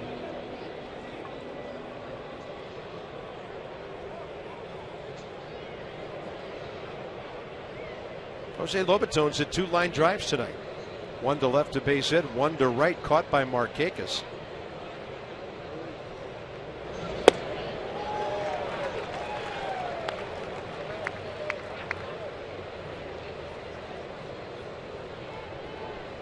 Julio Teheran working with the big league, spinning. Lots of breaking balls here. That's kind of what he usually does. He'll try to establish that fastball first time around, then second time around go to more off speed than fastball.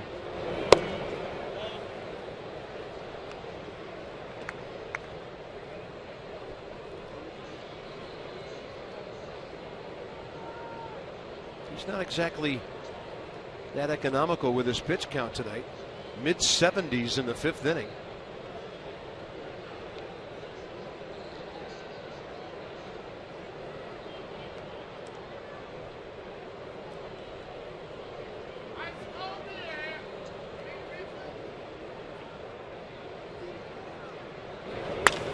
And Lobatone out to left center. Cameron Maybin watching it. That ball's gone to the opposite field by Jose Lobatone. His most impressive swing, I believe, in a Washington Nationals uniform. Look at the flag. It's blowing straight out to left center. And folks, are you ready for it? We got a ball game. That's his 12th career home run. And the Nats take big time advantage of an inning extended by an error.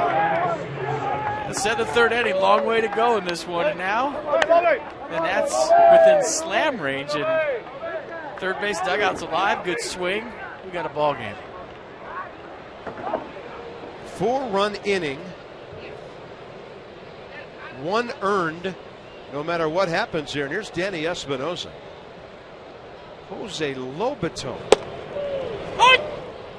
2 homers, 12 RBIs for the Nats last year. And that thing was smoked. I mean, if he gets a chance to play on a more regular basis, like at least twice a week, he can hit. And his game calling skills are fantastic. His framing skills are great. Good to see him in the lineup. Espinosa to Freeman to the pitcher. The Nats kind of shocked the Braves a bit here. 4-run 5th inning. It was 10-2. It's now 10-6 on a blast the other way by Jose Lobatone.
7-6 Braves as we head to the bottom half of the inning, and Jose Lobaton with one swing. And I just think the way Julio Teheran kind of changed his whole game plan. He stopped being aggressive. He started going to off speed, and finally, you see a hitter making the adjustment to the off speed. Lobaton lets it travel. He lets it get deep. He hits it the other way. And a team that's been grinding out their at-bats all night long finds themselves right back in this ballgame. Long way to go. Bottom of the 5th inning. Maben with Teheran on deck. Tanner Roark gets the corner with 83, 1 ball, 1 strike. He's in his 3rd inning of work, 31 pitches, 21 strikes. You start throwing too much off speed as a pitcher, you lose your aggressive nature. You lose the pedal on the metal kind of mentality, and maybe it's hard to stay focused when you have such a big lead. I wouldn't know. I never pitched, but I know the other team sees that. A little bouncer finds the hole. Maben 2 for 3, and now Teheran can bunt him over.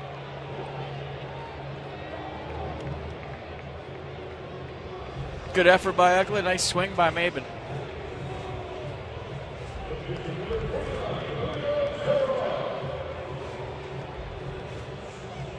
Yeah, we've seen Dan Uggla sell out and make a couple of really good plays over there. His defense has been solid. Here's Teheran, 0 for 1 with the sacrifice, back in the 2nd. Again, he crowds that plate. It's his bat level, just below eye level, as he squares around.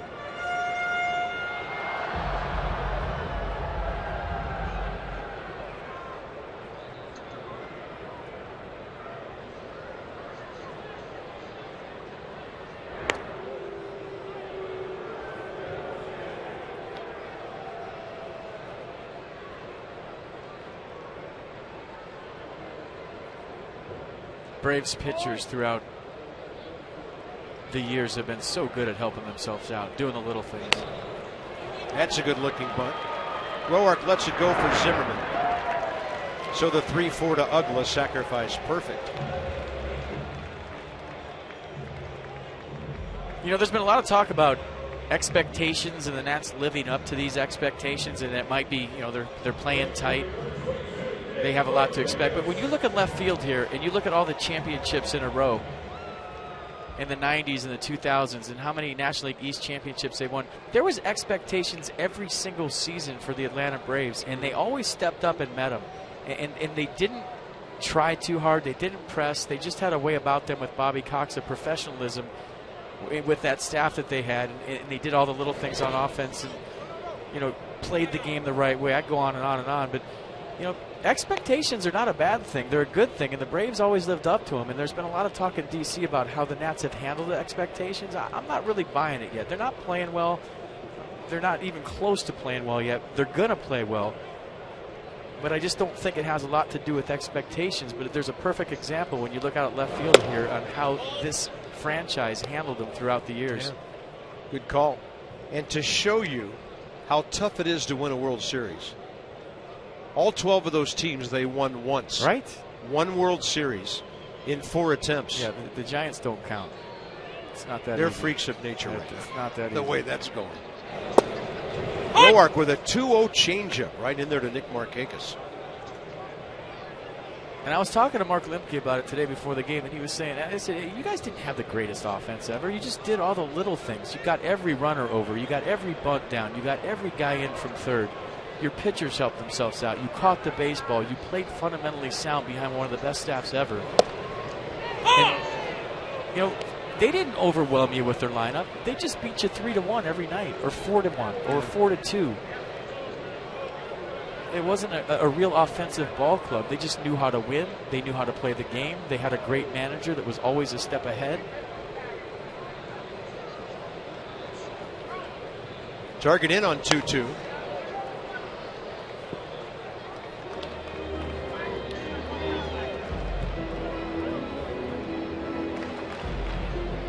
Inside the numbers with Nick Markakis. The guy's getting on base more than anybody else in the league. Anthony Rizzo off to a big start with the Cubbies. They've won 3 in a row. They're only a game back of St. Louis in the Central right now. And they're ahead of the Pirates tonight at home. Marlins, by the way, still batting in the 6th inning, and they got 3 on the board against the Mets. 2-2 pitch here and a step off.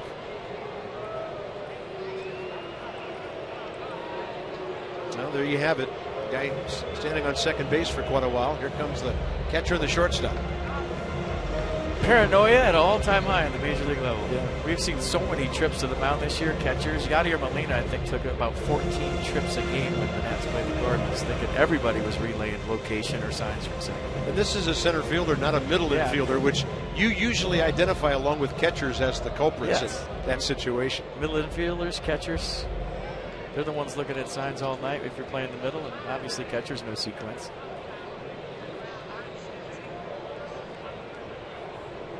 2-2 pitch. Markakis lifting one to right center. Bryce Harper coming in to grab it. No way he's going to be challenged by Maben. 2 outs. And that's going to finish up a 3-game set against the Braves at Nats Park on Sunday, May 10th, 1:35. Guess what that is? It's Mother's Day. In a post-game carnation giveaway that's compliments of Harris Teeter. Go to nationals.com today. All right. Come to the ball game. Mom gets a flower. Perfect. Here's Andrelton Simmons. Bouncing ball to Espinosa last time. Simmons' career against Tanner Roark 1 for 10. As he works the 92 and under the shortstop's hands.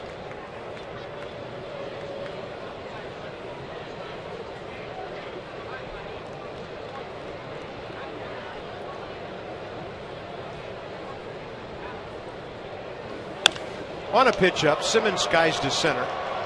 Denard Span in that spacious outfield. Tanner Roark due to bat second in the 6th. He's given the Braves a run on 4 hits in 3 solid innings.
Not be reproduced or retransmitted in any form, and the accounts and descriptions of this game may not be disseminated without the express written consent of the Washington Nationals.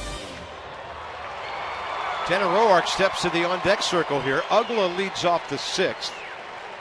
Nats box some offense tonight. They've scored in 2 of the last 3 innings, 3 of the 5 innings tonight, with Denard Span scoring 3 of the Nationals' 6 runs.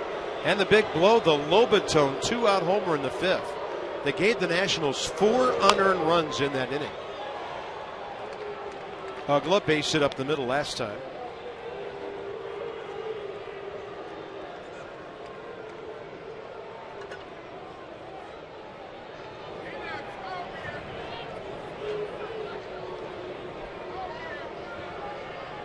Time for him to park one somewhere.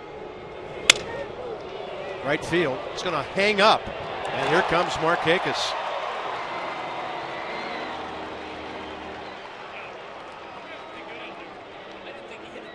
Tanner Roark will be the hitter with Span behind him. Michael Cone, the right-hander. Ian Thomas, the southpaw. Part of the 7-man Atlanta bullpen. Tehran will be well into the 80-plus pitch range in the 6th inning here. Tanner struck out on a breaking ball in the dirt, first time up.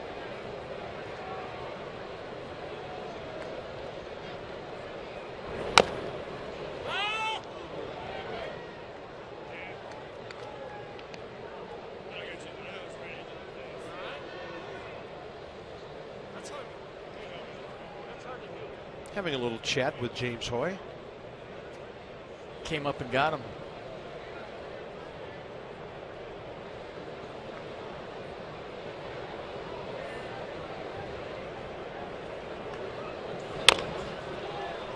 It's a fastball away. Tehran pounces on it. Tanner Roark, the good athlete, made that close. Time for some Geico highlights. Let's check out the night of Denard Span.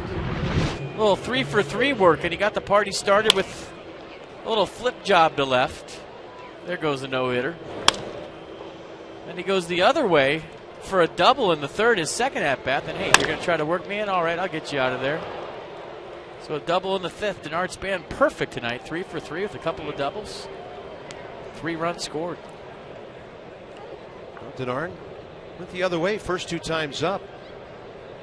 Pulling the ball with authority last time up. If you would have told me before the game that Denard Span would be 3-for-3 with 3 runs scored coming up for his 4th time, you would have thought the Nats would win that game easy, right? Yeah, Remember last year the stats we had when him and Rendon scored? Crazy good. Off speed. Span down the line. See you later. 2 unexpected home run guys have left the yard here, and it's a 10-7 ball game on a 4-for-4 by Denard Span. Did you? Denard Span, 33rd career home run. Boys are fighting, I'll tell you that. There's some kind of grinding right now. We got a 3-run game, folks. First tater of the season for Denard Span, and his perfect night continues, and Julio Tehran's night ends. That's a poor job of pitching with a big lead. Although his defense did cost him some unearned runs last inning. And the bullpen's come alive here, and so has the Nats dugout. This call to the pen packaged by the UPS store. Your one-stop shop for all your small business needs.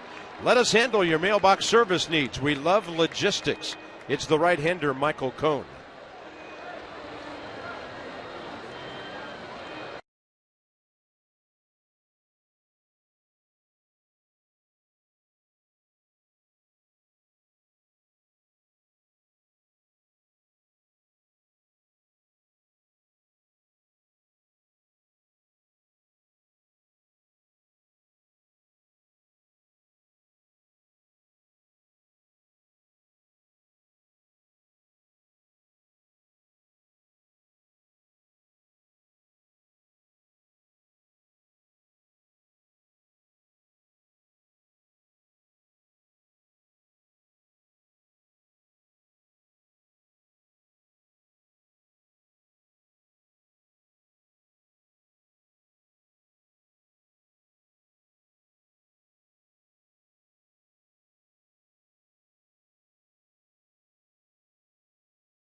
On, folks, and Denard Span, what a night. Just sat on the curveball. We talked about Julio Teheran losing his aggressiveness, throwing so much off speed. Give the Nats hitters credit for making the adjustment, saying if you want to throw slop, we're going to sit on it. And the home run by Jose Lobaton off speed, the home run to the Denard Span off speed, and another good at-bat. The offense is battling here tonight. Yeah. My bad a moment ago, Michael Kahn for the Braves. Nats got to see him a few times last year. Good chance of seeing a fastball at 92% of the time. It's averaging 93 miles an hour. And a fastball hitter in there. Ian Desmond facing him for the first time. 29-year-old righty. That's a kind of a back-up breaking ball under Ian's hands, 1-1. Kahn originally with the Angels. Had Tommy John surgery 2012. And a 1-1. Desmond couldn't pull the trigger on that breaking pitch that was hanging upstairs.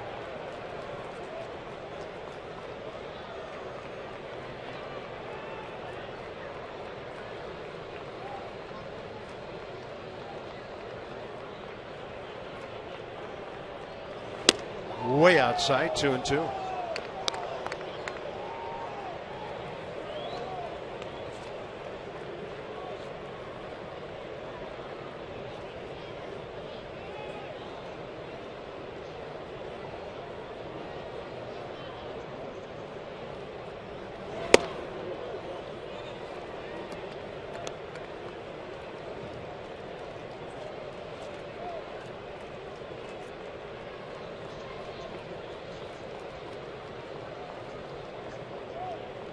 Three-two now to Desmond. And Kahn walks him. What a take by Ian Desmond on a borderline fastball. Strike on pitch track. Was in the box. There's Jason Worth 0 for 3 against the right-hander Kahn. Signed by the Braves as a minor league free agent in December. Angels visited DC early last year, and that's when we last saw this right-hander. Worth 0 for 1, pair of sacrifice flies.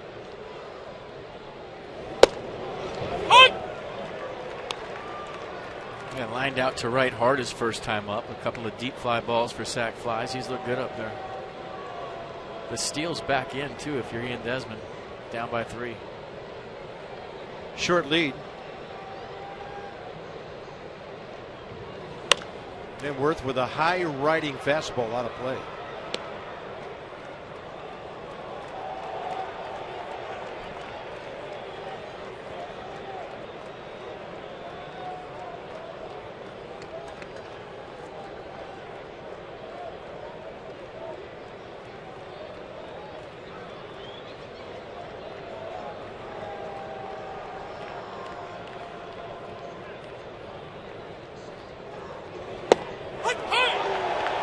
Right down the middle when it ended up, and Jason Worth takes a called third strike. Nats have stranded 5 tonight. They've used the long ball to get back in this game. And who are these guys? Jose Lobaton and Denard Span.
Tonight, September 16th, he was masterful in getting the ball game, the potential clincher FP, late into the evening. He got a little bit of help from the Nats offense, just enough. And Tanner Roark pitching the biggest game of his life. Yeah, 7 shutout innings, gave up just 5 hits that night. Are you kidding me? Freddie Freeman's not even let me finish. Curveballs, fastballs, junk balls, spitballs, cutters, knuckleballs. There's got to be something that can get this guy out. He's so good. Grease balls. Ryan Zimmerman's asked him, like, have you made an out against us in the last 2 years? He says, well, I did get kicked out last night after a controversial third strike. And where's John Hirschbeck when you need him? At second base. Here's Brzezinski. He's had a good night. It's just that time of the game when your bullpen has to hold him now. The offense has clubbed their way back into this thing.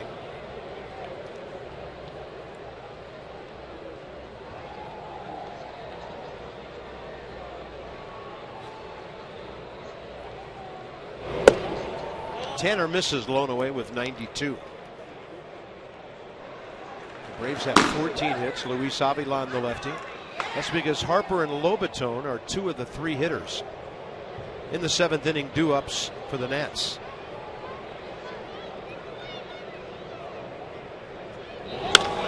And a ball laced out to center. Span going back. He can only watch it. Hits at the base of the wall. Dies there. They're sending Freeman, and he will score. A.J. Brzezinski has 3 hits. This guy can't be 38 the way he's swinging the bat, is he? He's locked in. And this is an elevated fastball. Look where Lobaton set up. Actually, it wasn't. It hit the spot. Sometimes good hitters, hot hitters, beat good pitches. That's exactly where they wanted it. Brzezinski looking there. And Freddie Freeman scores again. You know, he hasn't been on the base too long tonight. Seems like he's on and home in about a pitch. Freeman has 5 hits in this series. And Brzezinski has 4. 3 RBIs tonight for AJ. And here's Alberto Callasco. He looks a breaking ball all the way in that's low.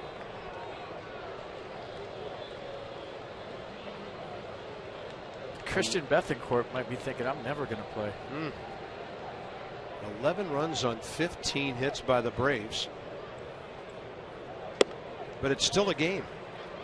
3 innings to go after this, but Tanner Roark needs to shut them down right here.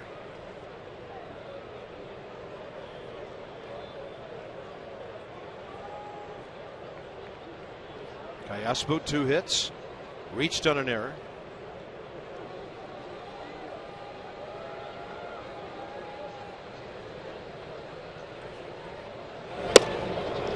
Tanner paints the inside edge with 92.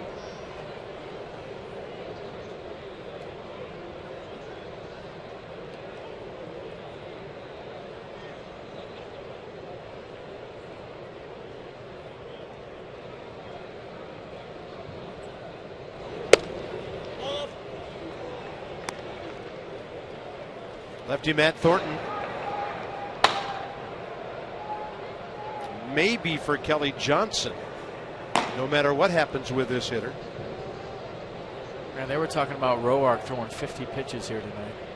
No, he was at 42 through 3 innings. So Tanner Roark at 51.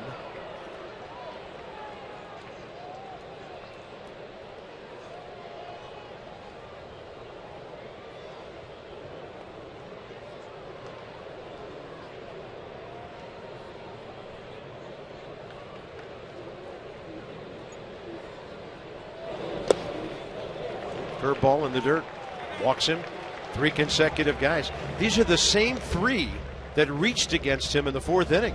He's taking care of the rest of these guys. Check out the box score for the Braves. This is Freddie Gonzalez's 20th lineup in 20 days. You check out the Braves box score. Look at that thing. He hasn't had the same lineup. Crazy. And this one's working well for him. Look at those numbers. I mean, slugfest here in Atlanta. Everybody chipping in except the pitcher, but he has 2 sacrifice bunts. And as we thought, it'll be Matt Thornton against Kelly Johnson, who has a couple of RBIs tonight.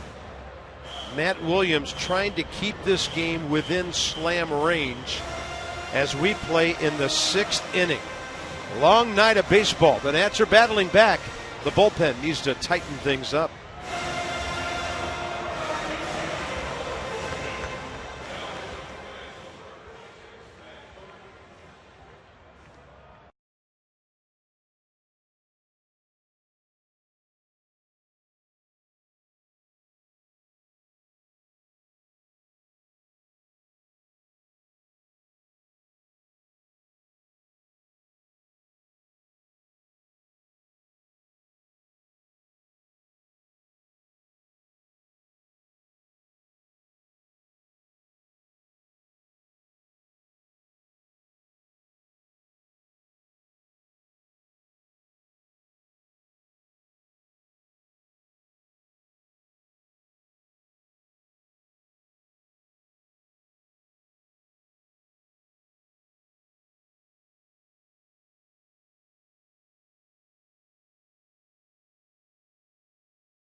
Remember Jason Worth hit a sac fly and everybody on the top step pointed it out at the time. It was 9-2 then, and you're thinking, okay, well, at least there's some cohesiveness down there. They're together. They're on the top step. Well, Jose Lobaton would go deep. Denard Span would go deep.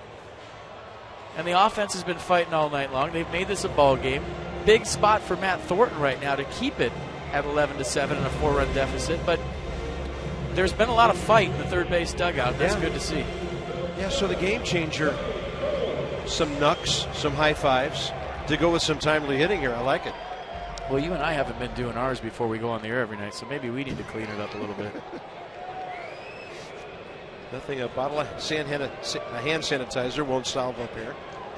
Or sand sanitizer. Either one Either works. way.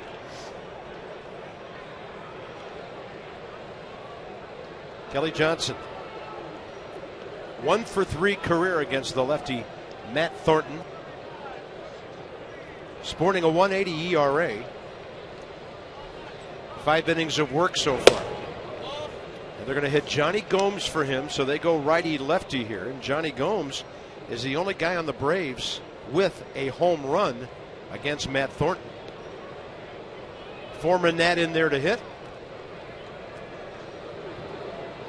Gomes as a pinch hitter pretty good, 2 for 4 with a home run so far in the Atlanta uniform.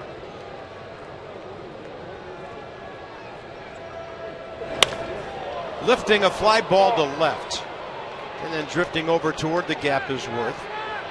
Runners have to hold, 1 out and a big out.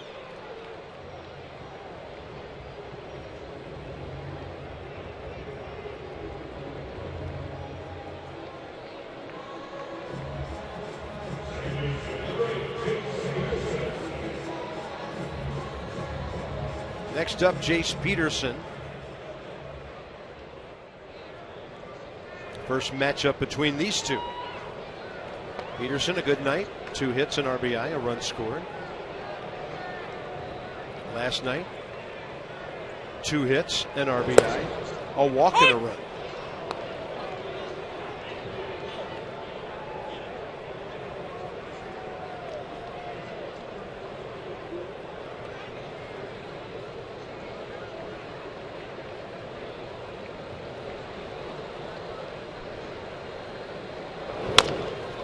Rolls that one over to the charging Ryan Zimmerman. 2 outs, runners move ahead.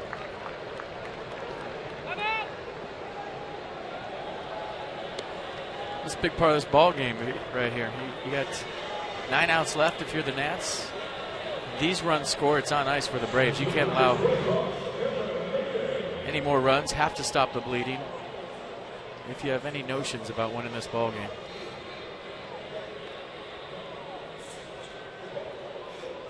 Tanner Roark threw 52 pitches, 32 strikes. Responsible for 2 runs so far.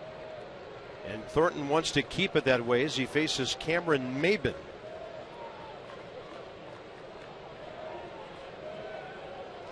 Who has struck out against Thornton in their only career matchup.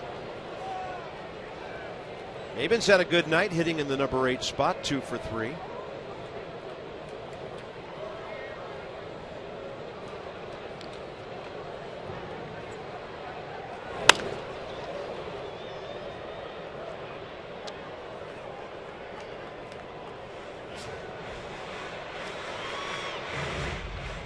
Well, I have some news it'll be hard to believe. The Mets have picked up 3 and they've tied the Marlins in the 8th inning.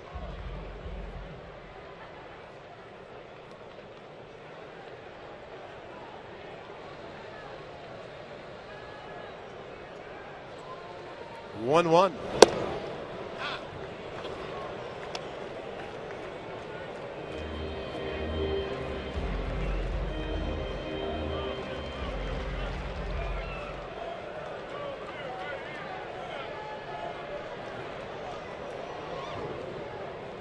Two and 1 count.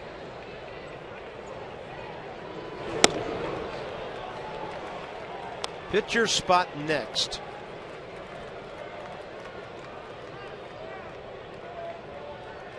Pretty good bat waiting. Chris Johnson.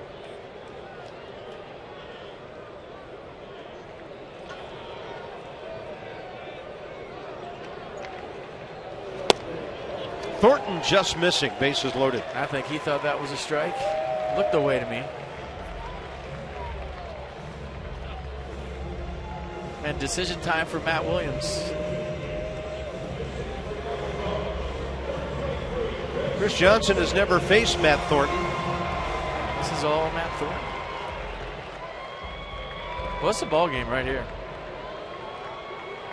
Get him out, you're in it. You don't? It's going to be tough. Yeah, that's kind of unusual for us to be saying that in the 6th inning of a ball game, but it's a slugfest, and this could be a big exclamation point for the Braves.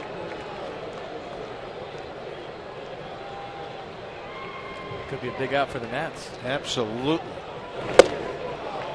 Matt Williams with 88 under the bat of Chris Johnson. That's a changeup. He doesn't throw it very often. That was a beauty. Usually it's just fastball down the way. Matt Thornton likes to paint away, but he used the off speed. Maybe they double up. Let's see. Usually when the catcher moves inside, that's heater. 94 missing.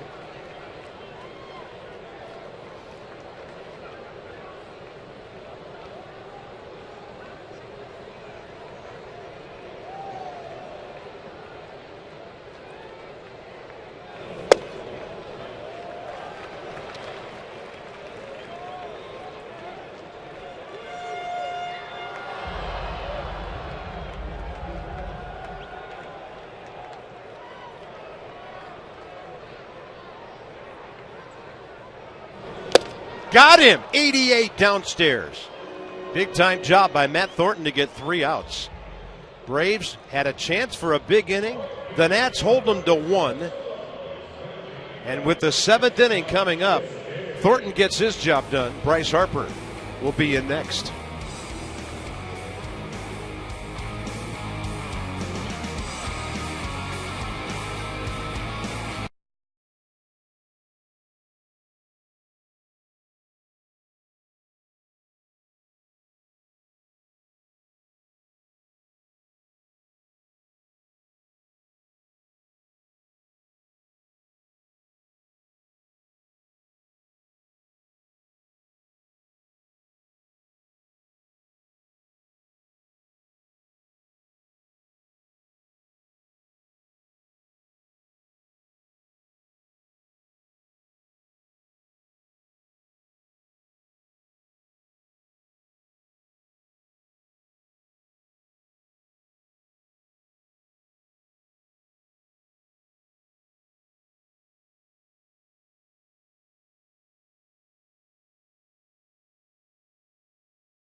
you by DraftKings. Play daily fantasy baseball for free on DraftKings.com. Enter promo code DUGOUT for free entry. By Night Point Systems. They offer the technology you need when you need it. And by Navy Federal Credit Union, proudly serving the armed forces and their families for over 80 years. Navy Federal Credit Union. The high leg kick of the great number 21, Warren Spahn. There's a lefty that's got a big fastball. And tonight, nice little changeup, 88, to go with that. Yeah, made a big pitch in a big spot, kept his ball club in the game. Luis Avilan trying to shut this thing down for the Braves. 3-pitch guy, fastball averages 93. Really good changeup, throws it a lot at 83, and then the curveball at 77. 11th appearance, ERA right at 2. Bryce Harper. Lefties hitting higher than righties, 235. Yeah, that's interesting. Bryce Harper was on deck when Avilan ended the game last night. Bryce is 1 for 9 career against him with 2 walks and 4 strikeouts. Tonight, Bryce 1 for 3 RBI double.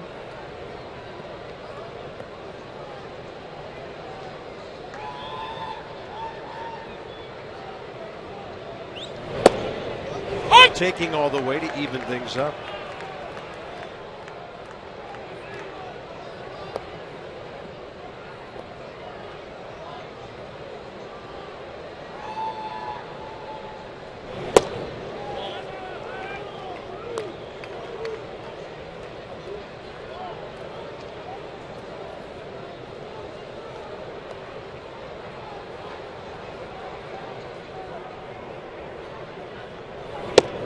High and tight, ball 3. How many games left? 140? After tonight, 141. That's a few games. Just a couple. Time to straighten a few things out. Where I'm going here is I wonder how many more times this year the Nats score 7 runs. And if they don't pull this one out tonight, how many times they score 7 runs and lose from here on out in 142 games? Well, I'd love to say never, well, and that's possible. I mean, there's a long way to go in this one, too, with 9 outs to play with. But I'm just saying, for instance, with their staff, my point is the offense has been great here tonight. And they could have shut it down, and they haven't. Harper aboard via his 20th walk of the year. That's the last thing Luis Avilan and the Braves wanted. So here's Ryan Zimmerman. 1 for 7 career after Avilan got him on a ground ball last night. Got him to roll over one to third base. Ryan late for 94. Hit the ball hard twice tonight. Liner to right in the first. And after a 4th inning strikeout, made a great adjustment on a breaking ball by Tehran and singled right before the Lobaton home run. Chopper, right side. Behind Harper, only play for Peterson, first base.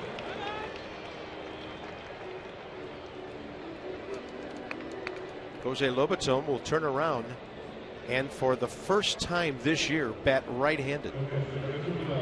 Oh, he's hit on the screws all night long. Single first time up, lined out to right his second time up, and third time up, made it a ball game with one swing. You see the body language right there.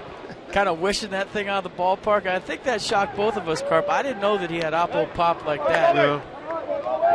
In this big ballpark to go out the other way, it takes a strong man. He hit that one on the screws. And how about Jason Worth, helmet taker offer guy? I don't know if I've ever seen that before.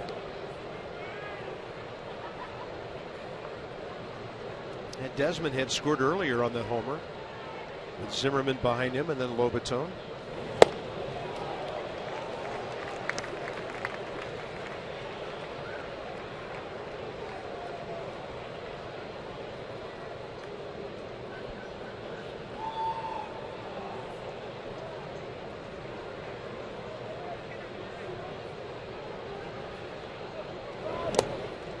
Pretty good pick there by A.J. Pierzynski on a breaking ball diving to his left.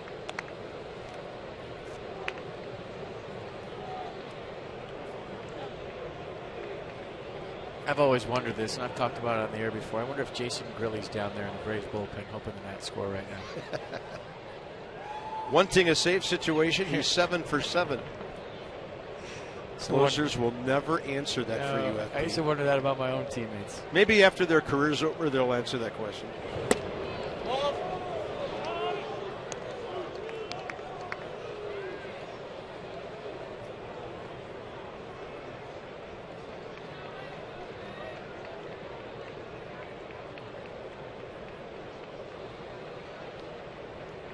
Two-one. That's up and in. Need base runners if you're in the third base dugout.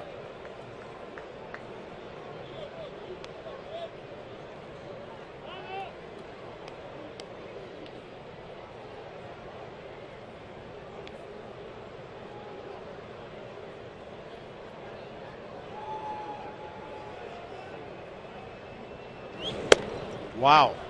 2 out of 3 batters walked here in the 7th inning with a 4-run lead, and Danny Espinosa coming in. Couple knocks last night from the right side. His first base hit of the year right-handed. Yeah, Danny 2 for 7 from that side of the plate. I mean, it's the last thing you could do with a 4-run lead is put guys on for free. I mean, throw strikes, let your defense play behind you. No need to be fine right here. No need to be tricky with a 4-run lead. Go after guys.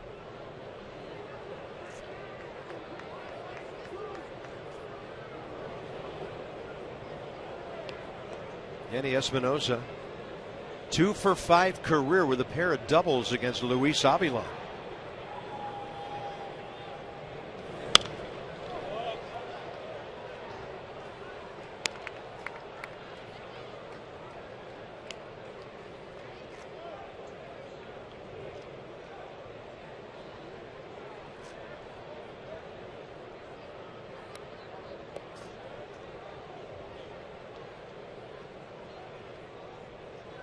Nobody really up in the Braves bullpen. I see a little bit of movement down there, but there's nobody ready. This is all Avilan.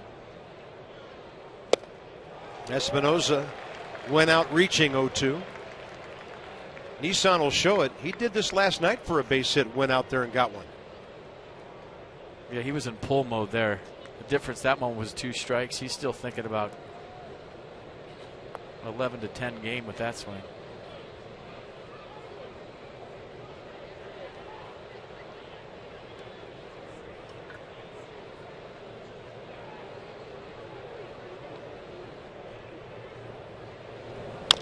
Oh, 2 to the left side.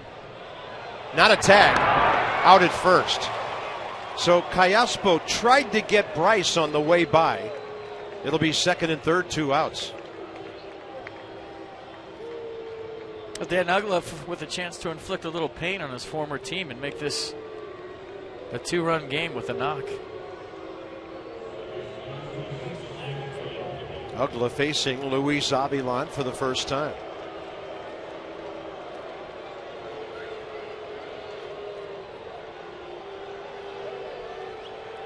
Quick sprint to the mound by Roger McDowell, the Braves pitching coach, with Reed Johnson on deck.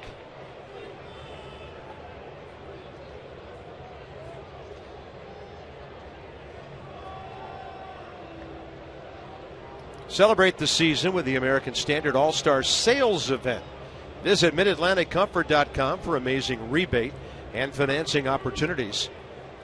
Second-year man Jose Abreu of the White Sox tearing up the American League. Shin Soo Choo, who the Nats saw plenty of in this league. 1 hit in the last 8 games for the Texas Rangers, who, by the way, came into this game with the only batting average lower than the Nats. 213 for them, 215 for the Nats. Washington gaining a bunch of points tonight. I had a feeling that McDowell went out there and said, let's make him fish for the changeup. Dan Uggla hit 36 home runs his first year as a Brave. They've been mad at him ever since he didn't do it again. 2 changeups in a row.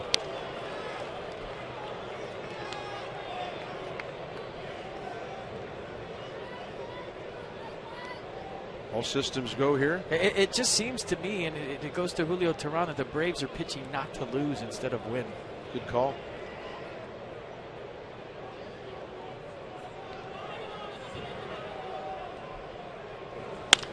Ugla high in the air, right center. Long way to go. Markakis can't get there. It hits the wall. 2 Nationals score. Ugla to third. He's got his second opposite field triple in this series. Dugout's fired up. Check that out.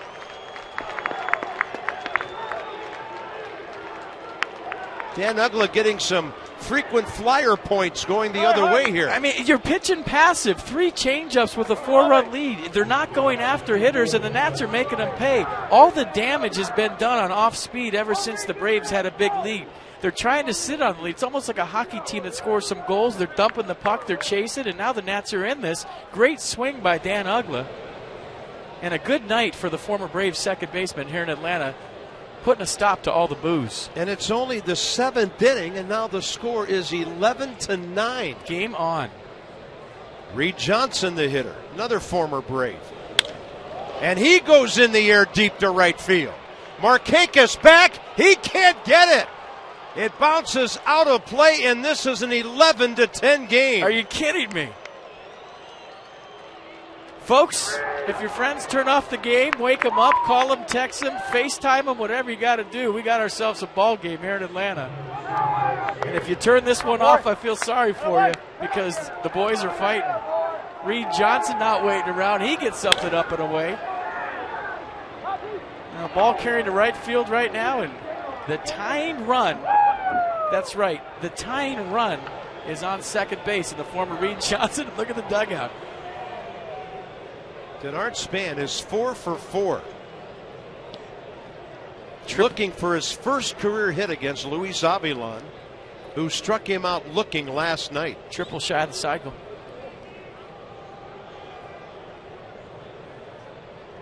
And in this ballpark, that may not be the hardest one to get.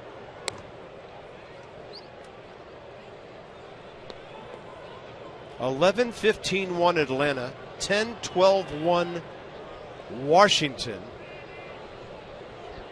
Amazing.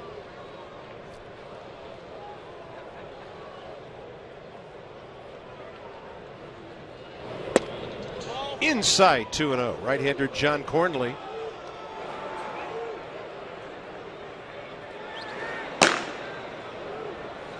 He's close to being ready. 6 batters in this inning. This game is built for the aggressive to succeed. Uh-oh. And the Reed Braves Johnson. haven't been aggressive. Something late in this going on game. with Reed Johnson at second base.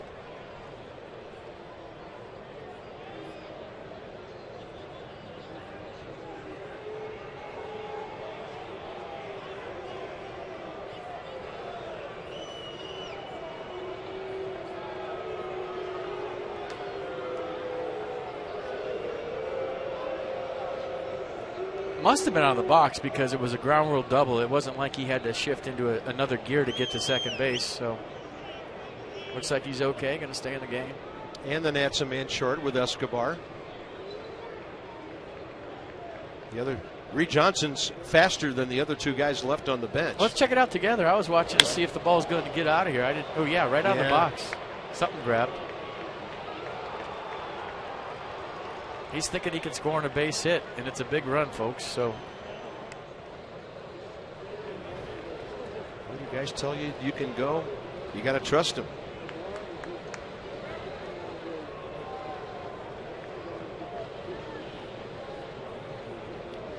Pitcher behind here.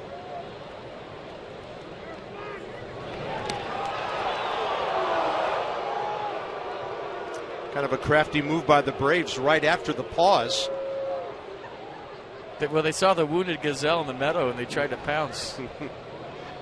Reed Johnson wasn't having it. Simmons dropped the knee right there and tried to block him from the bag, and he's still back there. Uh-oh. Hidden ball trick. No, they just snuck in behind him and tagged him out. I thought he called timeout. No, he did call timeout. Time was out. My goodness. Reed Johnson doesn't know it. He's walking off the field. He's hurt. Maybe he's hurt now, and they'll have to replace him. He went back on the pickoff. Simmons dropped the knee. So whatever was hurting for Reed Johnson, and look who's going to run for him. He called time right there. Said, come out and get me, I'm done. Walks off the base. He's done.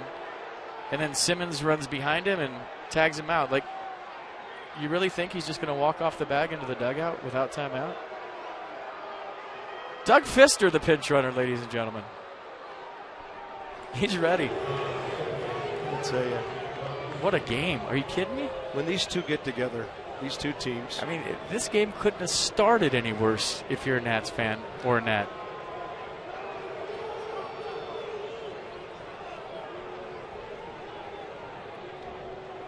By the way, through all of this, the count's still 2-0. And Denard Span puts a charge into that one to center.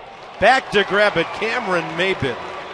How about the 5 at-bats Denard's had tonight? The Nats pick up 3 runs in the 7th inning. They strand their 6th runner. The Hyundai 7th inning stretch with promise of whatever to come in Atlanta tonight.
The 7th inning at Turner Field. I was talking with Denard Span earlier today, saying to him, guys are on a 6-game losing streak. How does a team get out of something like that? Span said sometimes you just need a game where you come out, you slug 20 hits, you put 10 runs up on the board. That can sometimes be the thing that turns it. Then you're not pressing as much. You know you can get the job done offensively, and things can kind of smooth out from there. Well, guys, there's 10 runs up on the scoreboard. They don't have the 20 hits. But they do have those 10 runs. They've gotten back into this game, and Blake Treinen's going to try and keep it close for them.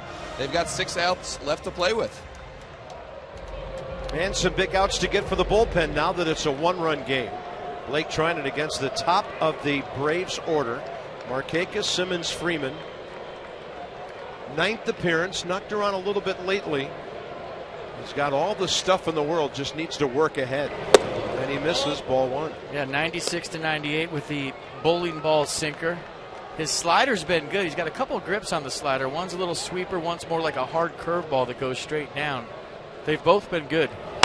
Markakis seen him for the first time, and luckily for the Nats, that bouncing ball hitting just foul.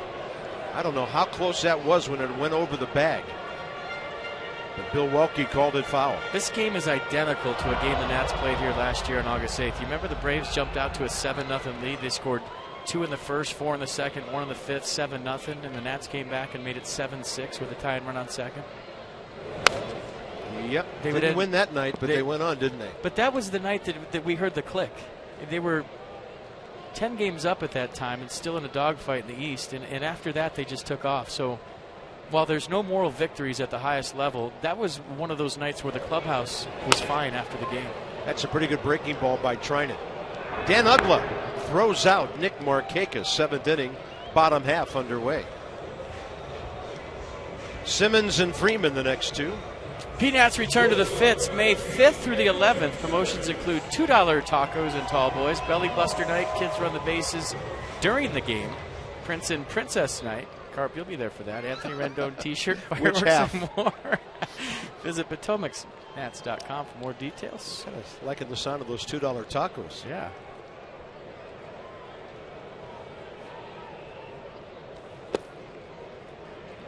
98. Andrelton Simmons, 1 for 4 career against Trinan. 1 for 4 with a 2-run single tonight. The Nats trailed 9-1, 9-2, and 10-2. Was there a game a few years back, too, that the Nats had a 10-run lead on the Braves and they came back and won? I do have a somewhat of a horrible recollection of an evening like that. Did we forget about that one? I think you hypnotized me after that game, and I've lost all recognition. 2-0. 3-0 now. This is the thing about Blake. I mean, his pitches just move all over the place, and he has to harness all of that. Walked him on 4. Right-hander Jim Johnson, former Oriole closer. He got a couple of outs here for them at the tail end of the 8th inning last night. There's Freddie Freeman. Oh boy. He's due for an out. 3 for 4 tonight. The only time he made an out was that scorcher out to Harper. He came in hitting 235, Carp. He's hitting 280 right now. End of this series. Pulls it. Zimmerman can't get it. Freddie Freeman has done it to the Nats again. It's going to be first and third, 1 out. Unbelievable. This guy would win a batting title if he played the Nats every day. No chance for Ryan Zimmerman, too hard. Well, Bryce got to it quickly, kept the double play in order. And now it's Trinan against the veteran AT Pierzynski. Yeah, Trinan's had trouble getting out lefties. His sinker really plays against righties. You know, that boring 98. But it's been coming back for lefties. He needs a ground ball in a big way right here. Pierzynski, a veteran hitter, is going to want him to elevate. He's looking for something belt high. Huge sequence right now in this game.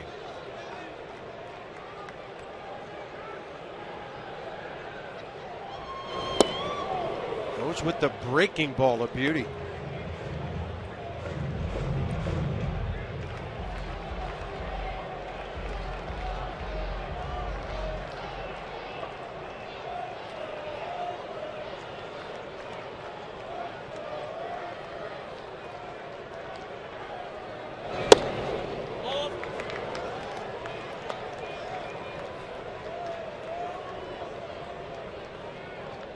Pierzynski, 11-game streak to start his season. 17 for 40.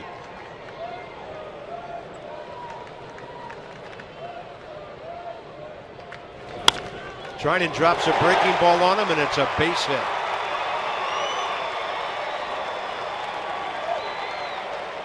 I mean, these two guys are unconscious back to back.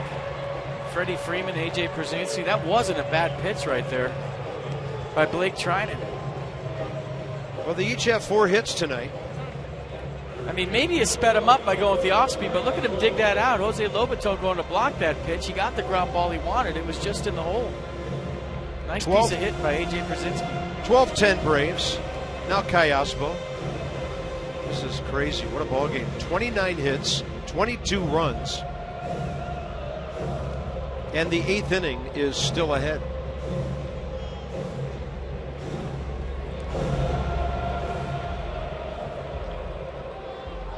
Callaspo, 2 for 3. Double, single, walk.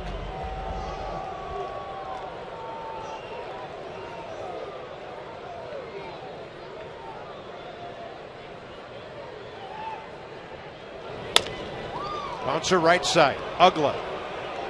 Desmond, the relay. Not in time. Ugla real deliberate right there because he got an in-between hop. If he would have got the big hop, he could have been quick. But watch the hop Dan Ugla gets. He gets a little in-betweener that shoots on him, so he takes his time on the feed to Ian Desmond. And good breakup slide by Pierzynski, playing tough, playing hard baseball like he always has. You see that little tricky hop he got there? That kind of pushed him backwards. And with the speed of Callaspo, that allowed the inning to extend. There's Johnny Gomes, who hit 204 for the Nats 4 years ago in 43 games after Cincinnati let him go. 244 career hitter.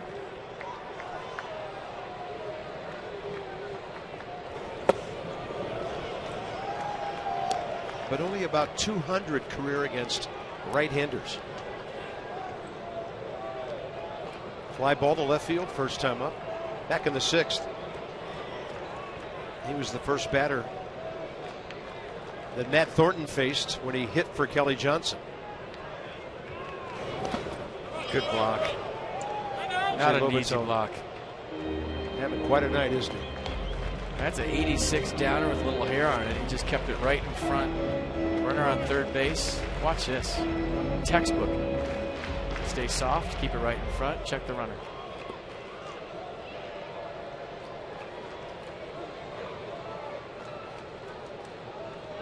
Marlins picked up a run. Mets batting top of the 9th at Miami. 4-3. Fish. 7th inning here. 12-10 Braves. Hug! 96 wickedly running back to the outer half.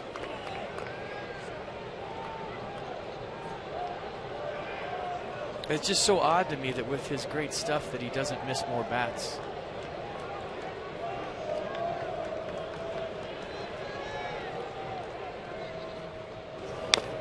I think FP, when he learns the art of strike one, it's going to take care of some of that. Most secondary pitches are coming. That's a good point.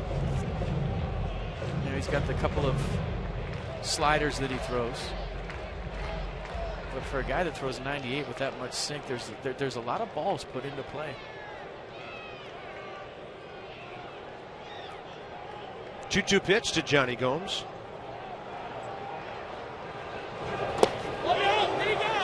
Did he go? He did. John Tumpane punching him out from first base. The Braves have had a lot of opportunities lately to pile on. They had one run. Desmond, Worth, and Harper. Ian, the subject of our Honda do-up in the top of the 8th, has been on board the last couple of times. So 2, 3, 4 straight ahead.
Again, and Dan Uggla with one heck of an at-bat going to right center field. That would score Jose Lobaton. So the triple for Uggla. And then Reed Johnson making this a one-run game, representing the tie-and run at second base. Couldn't push him across. He came out of the game. Doug Fister actually pinch ran for Reed Johnson. And that's where we're at right now. Braves put up a candlestick in the bottom of the 7th to make this 12-10. And Nats still have 6 outs to go, and the way this game has gone, 6 outs is a long way from the end. Yeah, it's been about an hour's worth of baseball every 6 outs tonight. Jim Johnson got Ramos and Espinoza on a grounder and a pop-up last night. Ian Desmond leads off the top of the 8th inning, and Ian, against the former Oriole, 1 for 1 with a single.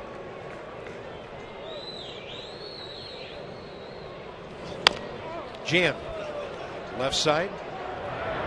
Frustrating 0 for his last 17, Ian Desmond. Worth and Harper, the next 2. MLB.TV Premium, the #1 live streaming sports service, celebrating 13 years. Watch every out-of-market game live or on demand in true HD on over 400 mobile and connected devices. Real-time highlights, live look-ins, pitch tracking widget, and more every night on every device. Visit MLB.TV for details. Worth 0 for 2. Sac flies in the 3rd and the 5th.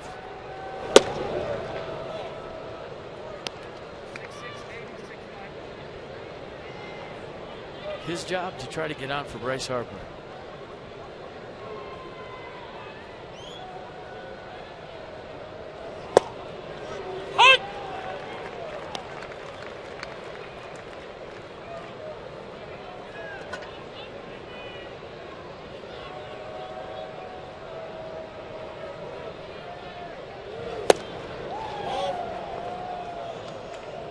Jim Johnson's got that nasty 96 with swing back action. Some sink to it.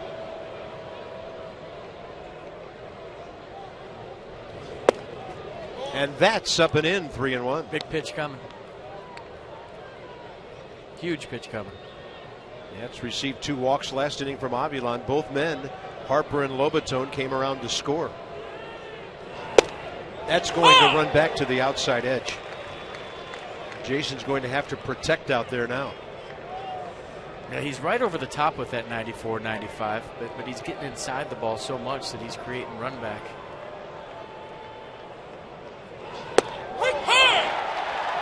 Jason Worth made an offer. Might have been a called strike anyway. 2 down. Yeah, 96 off the plate away. Did it come back? Was it called or was it swinging? I think it was called. He held up, but pitch track liked it. Or did pitch track like it? He definitely held up. Yep. Here's Harper. Bryce against Jim Johnson, 0 for 1 career.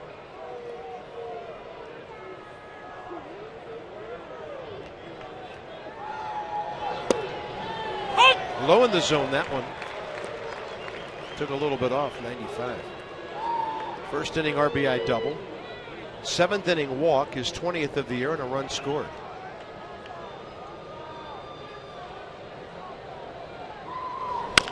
And Bryce rolls one over to Freddie Freeman.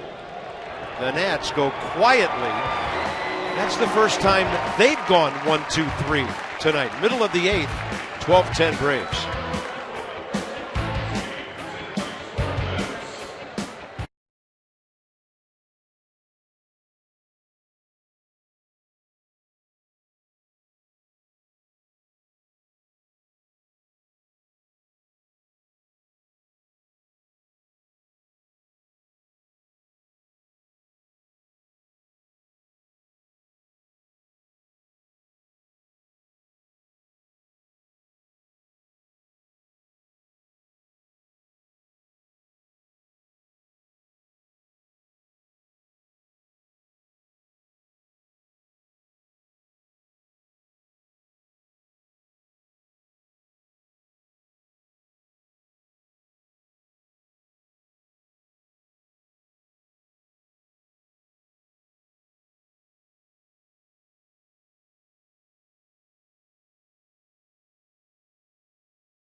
Then now it's time for Toyota Case for Kids. The Washington area Toyota dealers want to help children and their families by donating $37 to the Children's Inn at NIH for every strikeout by a Nats pitcher this season.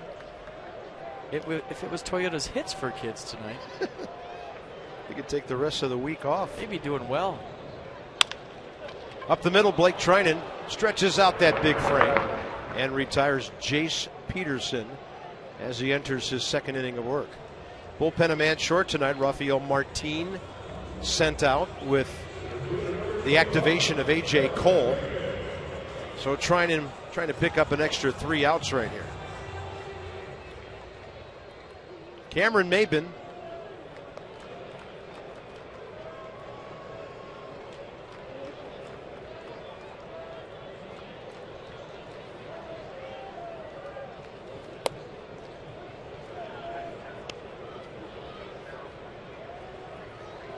Eric Young Jr. in the pitcher's spot next for Jim Johnson. Jason Grilli, the Nats rally he was hoping for. Sort of. We don't know. I know. You and I have a better chance of playing Augusta tomorrow morning than we do of ever finding out the answer to that question.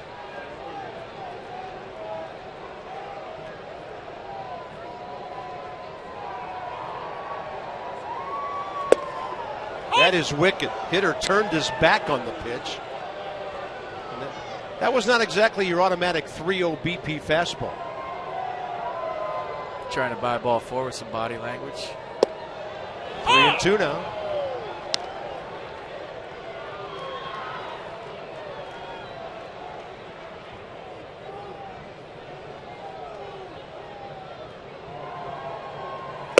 Lost him. It's Blake Trinan, inning and a third. Second walk to go with 2 hits. He faces Eric Young Jr.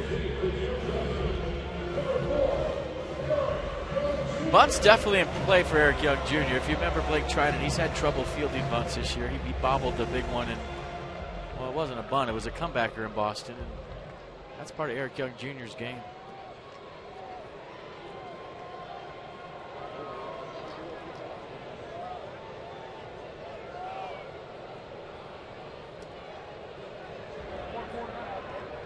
Young facing Trinan for the first time.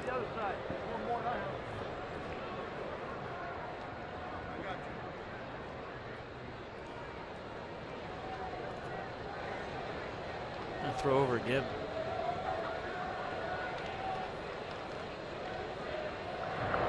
Gave him the good move. Made it close.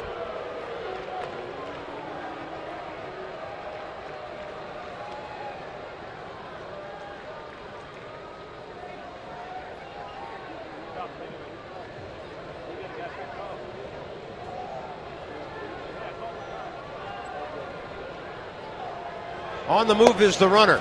Lobaton, a bullet! And dropped by Desmond. It was right into the body of the base stealer. And the Braves, a runner at second, 1 out. Pretty good release by Lobaton. Not a bad throw. And if he and Desmond hangs on to this, is he out? Probably. Would have been close. But a good throw by Jose Lobaton, and Desmond just whiffs on the throw. 1-0 pitch, and Young fouls it away.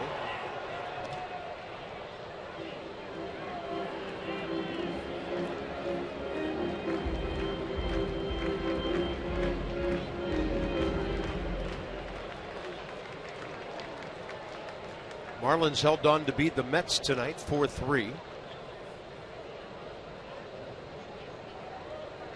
Who would have thought this would come down to the 9th inning close? I did. You knew that? Said it in the second inning. It ain't over. Okay. I don't know if I knew it. Well, you just said you did. Well. And you were strange things hopeful happen. And pretty well knowing at that point. Strange things happen in this ballpark. Every time these two teams get together. The Nats have had some comebacks here. The Braves have done the same thing at Nats Park. When they play, it's just always weird. Only 16 more of these after today. Raindrops again. Forecast is for it to rain all night here and well into tomorrow, but clear out by 7 o'clock tomorrow night. Eric Young Jr. just enough to stay alive. It's 3-2.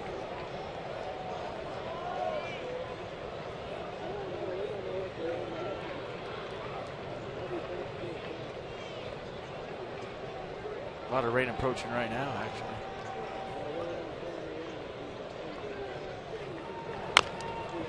Chopper. Blake Treinen with the glove and the shovel, and Zimmerman gets out of there wisely.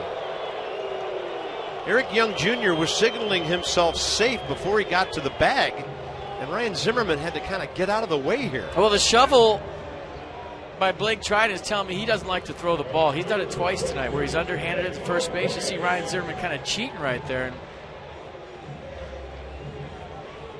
foot on the bag, gets him by a step. And he gets out of the way, like you said. And Eric Young Jr. for a good part of that trip was running down the grass toward first base. If that throw had hit him, he would have been called out. Well, 2 out. Runner at third situation. Treinen and Markakis. Blake got him on a ground ball starting the 7th inning. How did that not hit him, and how did Lobaton grab it on the fly? Yeah, I'm impressed with both. There's no way that Jose Lobaton saw that baseball based on where it went. It went behind Markakis, and he just kind of stabbed at it. You see his eyes weren't even on it. He just put his glove where he thought it was going to be.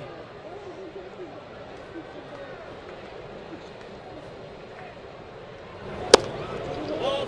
2-0.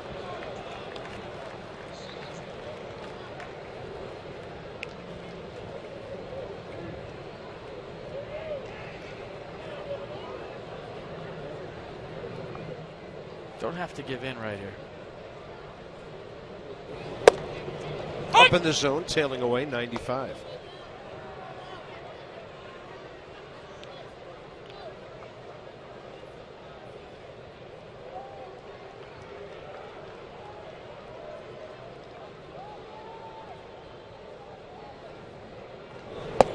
Ball.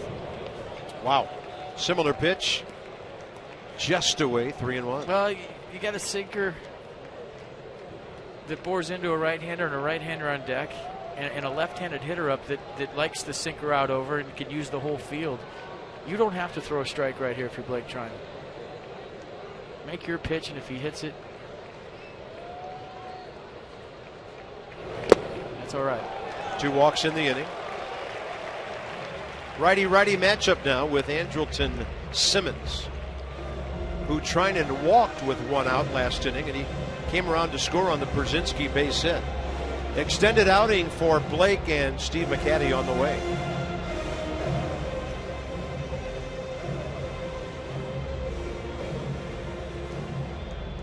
Small crowd tonight, 14,833. A couple thousand fewer than last night. And everybody in this ballpark has gotten more than their money's worth.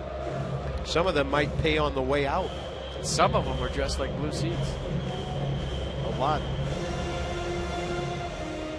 So Steve McCatty's saying, hey, okay, let's sink him right here. I mean, you got to throw it, start it down the middle, let it run on his hands, because the guy on deck hasn't made it out in a long time against us. So this is the guy we want. He's going to be aggressive early in the count.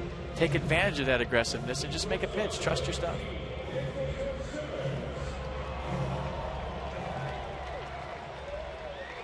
Let's hope to see Freddie Freeman leading off the bottom of the 9th.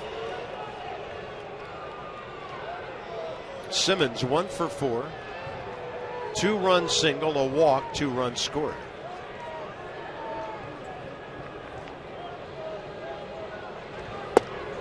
And he traps a hammer on him at 85. Wow.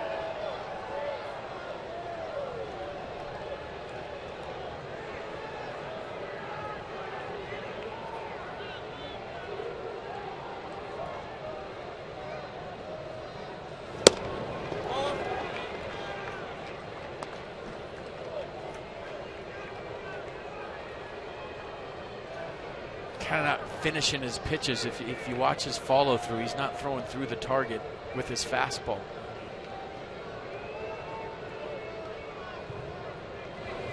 Another breaking ball, and Simmons trying his best to get anything out of that. This is where, if you trust Jose Lobaton and you saw that block he made earlier, you can bounce that same pitch and hope for a strike 3. With the runner on third, you really got to have faith in your catcher. But let's see what Lobaton calls. So you call it, and you expect it in the dirt, and you get ready to block it. Line drive, broken bat right at Desmond. The Nats are still in it. Zimmerman, Lobaton, Espinosa against Grilly. Top of the ninth.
Four starts.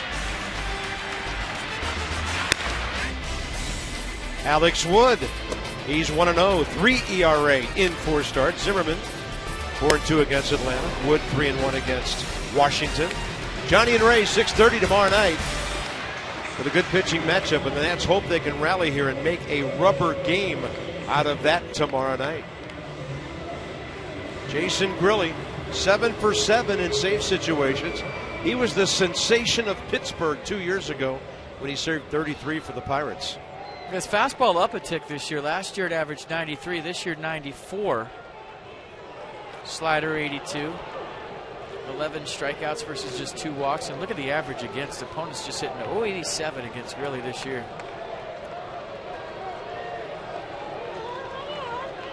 Well, the great closers have a way of coming into a wild game, settling things down, and putting an end to the proceedings. The Nats want to keep him from doing that, and he faces Ryan Zimmerman with 92 up and in. Ryan is 1 for 7 career against Grilly with a double.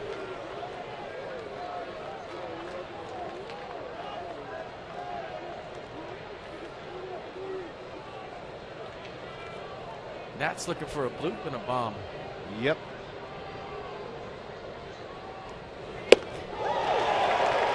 Bumps it up to 93. Kind of a short arm guy, and that 93 really gets on you. You saw the delivery. There's not a lot of arm going backwards for you to time. You just kind of throwing it real short. The ball jumps, and that 93, 94 plays a little bit more firm than you'd think.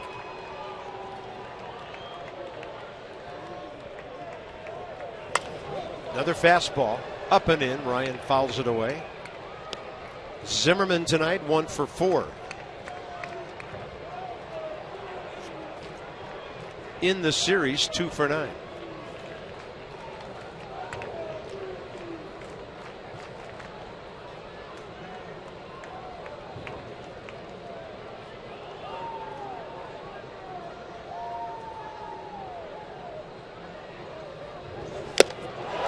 Hard ball, 1 out.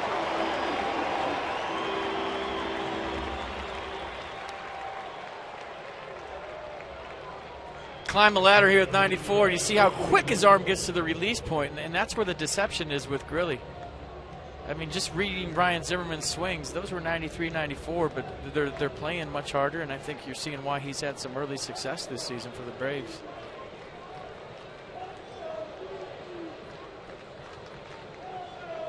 Jose Lobaton facing Grilly for the first time. And he rocks one up the middle.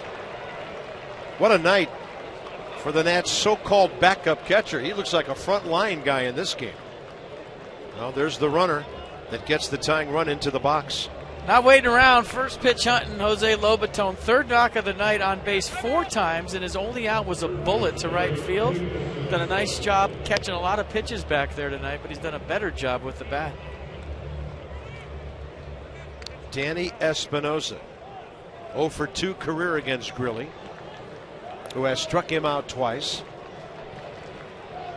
Guy on deck would love a shot with 2 guys on, wouldn't he? Dan Uggla, 2-hit night, couple of RBIs last time.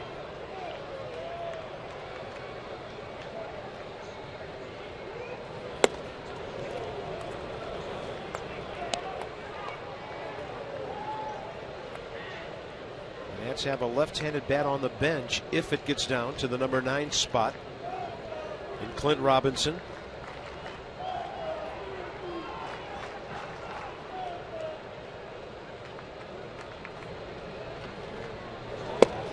And Danny late for 93.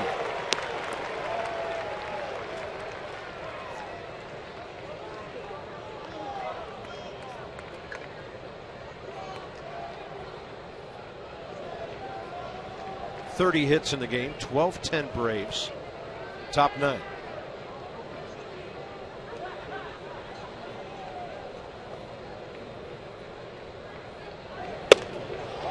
Good take on a heater away. Well, if you're Danny Espinosa right now, you're looking out there. I don't think Grilli's going to give him anything that he can yank out of here and tie the game. Good closers are going to make you beat them up the middle the other way to the big part of the ballpark when you represent the tie-in run or go-ahead run. And they're going out there again, or trying to.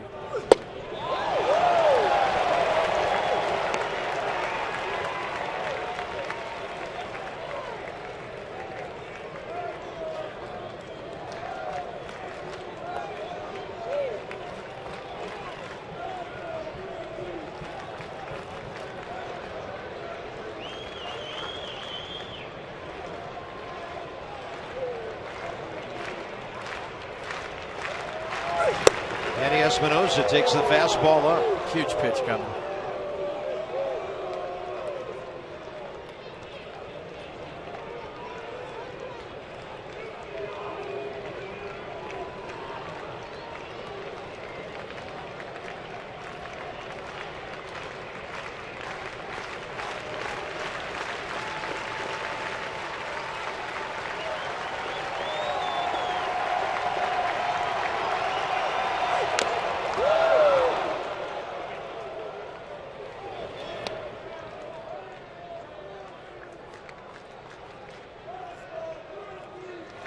Espinosa in this series has been on base 5 times.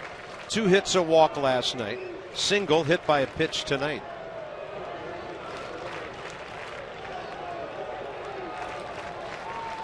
There's Clint Robinson with a bat in the hole.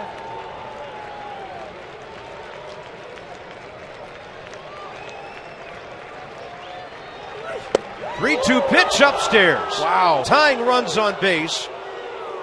Grilli not happy with the call. Crowd booing. I thought it was a strike. And here comes Dan Uggla. Nats catch a break.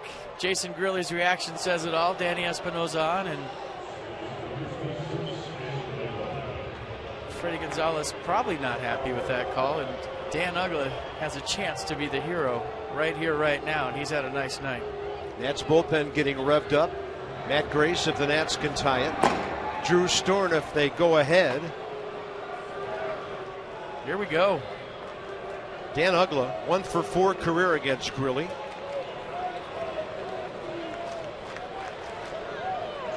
Knocked in 2 with a triple last time up. Fighting. Been fighting all night.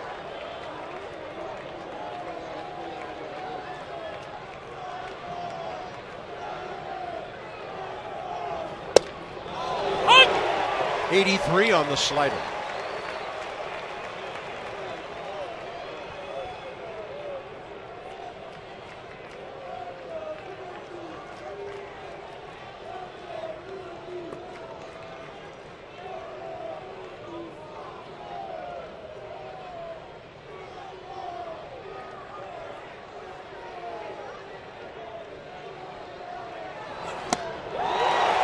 Unreachable fastball.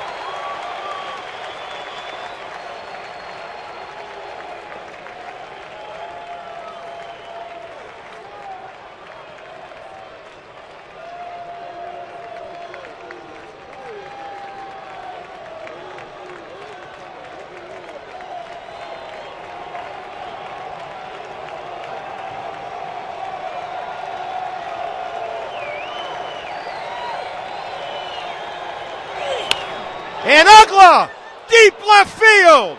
See you later.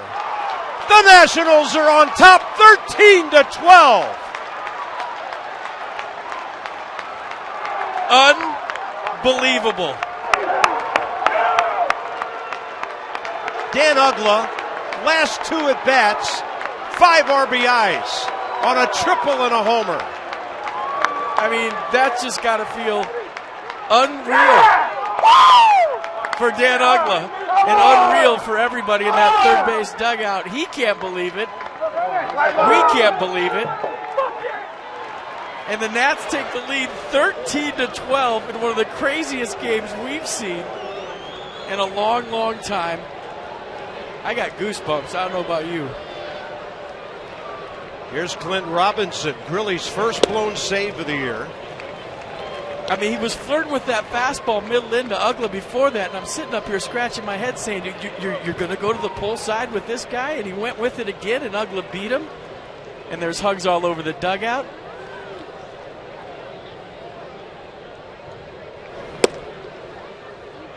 The Nats were down 9-1 in the second inning. They're ahead 13-12 here in the ninth.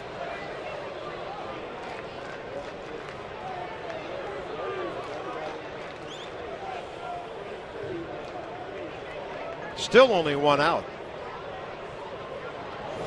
Clint Robinson late for 93. Gotta feel amazing, huh? Been getting booed the whole series. Says all he did was play hard here. Didn't play as good as he wanted to, and then he gets a chance to do that against his old club. Unbelievable. Denard Span on deck. It's going to be up to the bullpen to get its job done after the offense did. That's a strikeout called and 2 down. Let's watch it again. Jason Grilly flirting with disaster by going into Dan Ugla through a center cut fastball. And Ugla with his 3rd hit of the night. Single, double, 3-run tater to give his ball club a 1-run lead. Look at Bryce Harper hugging Dan Ugla. That's a lot of work, folks, to get back into this one, to stick with it. Julio Teheran had a big lead, couldn't get it done effectively. A win taken away from him. The rookie A.J. Cole off the hook. Who would have dreamt that would ever happen? There's a breaking ball in there to Denard Span, who's 4 for 5. His only out tonight. A hard line drive to center 2 innings ago. Needs a triple for the cycle.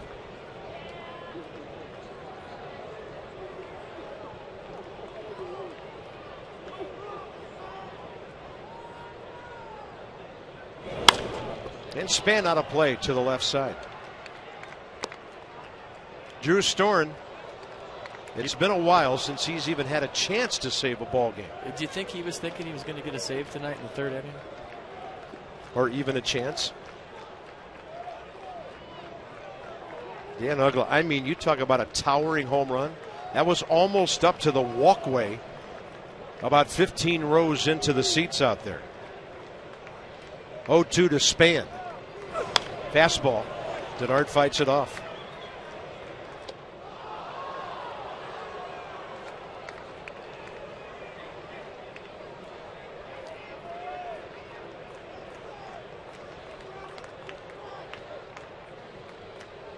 That's why you never give up, man. Still got 3 outs to get. That's why you keep fighting.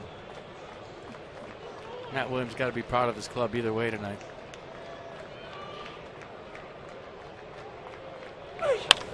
And Span, another great swing. That ball takes off, and it's over the top of Johnny Gomes. Denard Span into second base. Oh, I thought he was going to go for 3.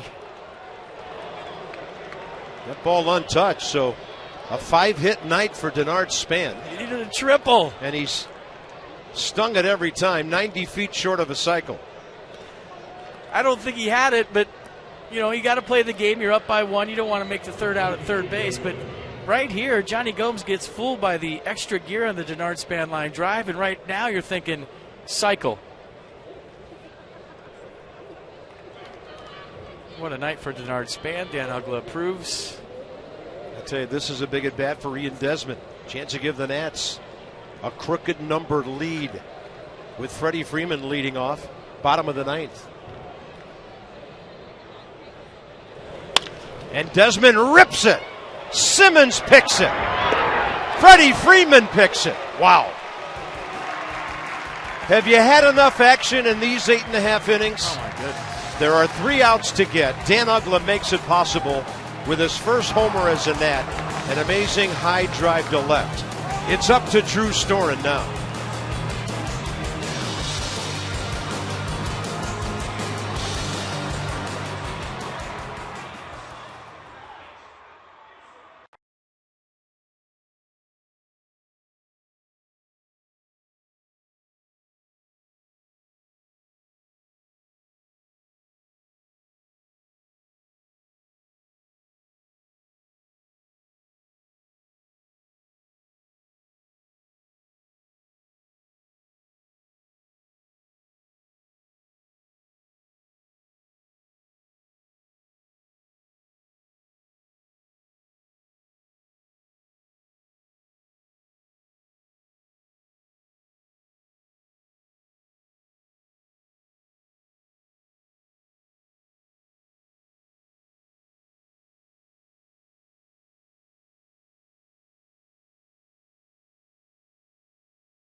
Outs to get as Drew Storen takes the mound in the bottom of the 9th. What a moment. What a 2-moment evening for Dan Uggla, and here's Drew. Yeah, fastball, 2-seam, 4-seam, 95. He'll cut it on occasion. Slider in the mid-80s, changeup has been good for him. 4 for 5 at save opportunities, and he has a huge out to get here to start this thing up. And Freddie Freeman, see lefties hitting 389 against Drew Storen. My goodness, what a ball game.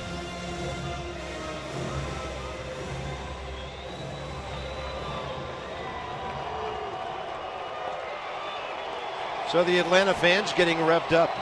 Freddie Freeman, 4 for 5 tonight. He's 0 for 9 career against Drew Storen with a couple of strikeouts, and I wish I would have waited to say that. I looked at the number and out it came. That's hard to believe.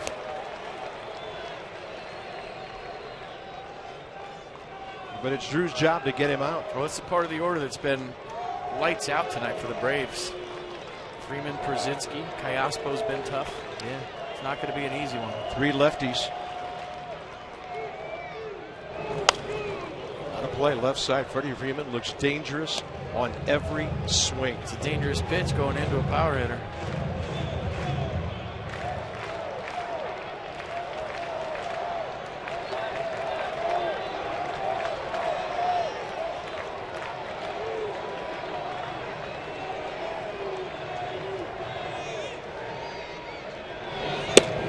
And the slider stayed upstairs. Overthrew it.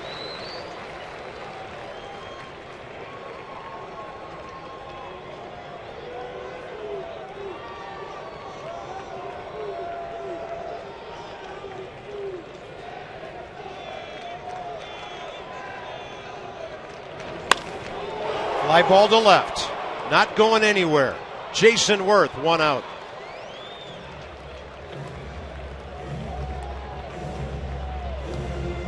Next up, Przinsky, and then Kayaspo.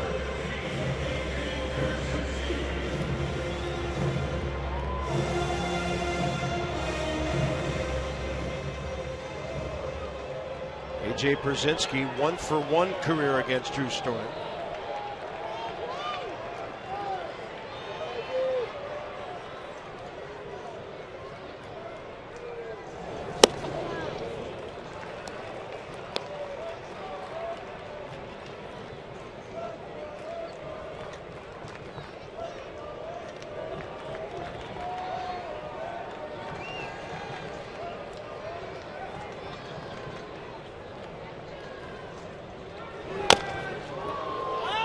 Ball hitting off A.J.'s foot.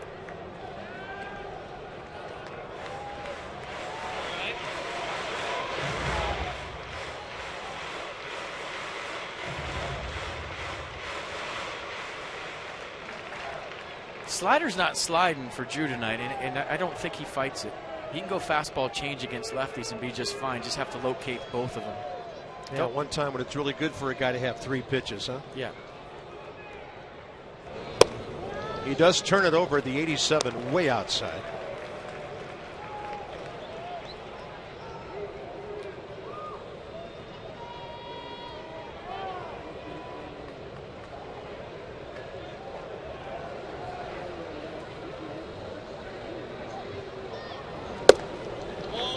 .92, that sinker missing away.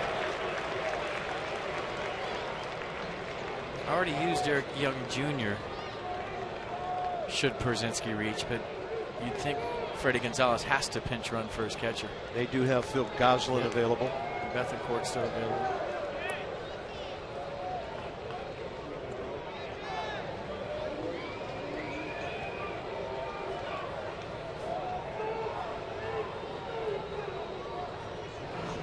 And Drew Storen walks the tying run. Not really close with any of those outside pitches, and Callaspo is next. He needs to slow down a little bit. He's going too fast. And what I mean by going too fast, well, he's going to straight up run Bethencourt for Pierzynski. He's spinning out of there with the upper half, the arms trailing, everything's up. And we always talk about that little pause at the top with Drew Storen, that gather. Right now he's pushing off and his head's going toward home plate and his arms trailing. He's not on top, he's not out front. That's why the slider's spinning, the changeup's away, the fastball's away.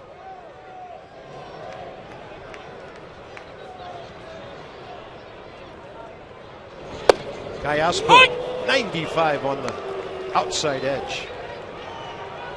1-for-2 career against Drew Storen.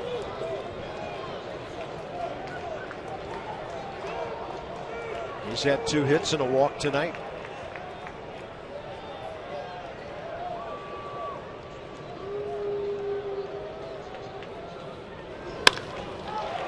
Line drive. Ugla's got it. Desmond can't turn it. And Ugla on a short hop, able to box it and keep it in front of him. If he fields it clean, the game's over. And it was a tough chance for Dan Ugla. Got the in-between hop, stayed with it nice. Got the lead runner, Bethencourt, at second. And now you got to keep Alberto Callaspo close at first. Let's watch it again together. Hot shot in between. Does a nice job of keeping it in front. And I tell you, Bethencourt was in no man's land had that been caught on a fly. Yep. Here we go. Former Nat Johnny Gomes. 0-for-1 career against Drew Storen. And the slider misses. This has turned out to be a classic. Let's win this game. Masson may re-air it 8 times between now and tomorrow night. I'll watch. Not sure I can take it more than once. Breaking ball left field.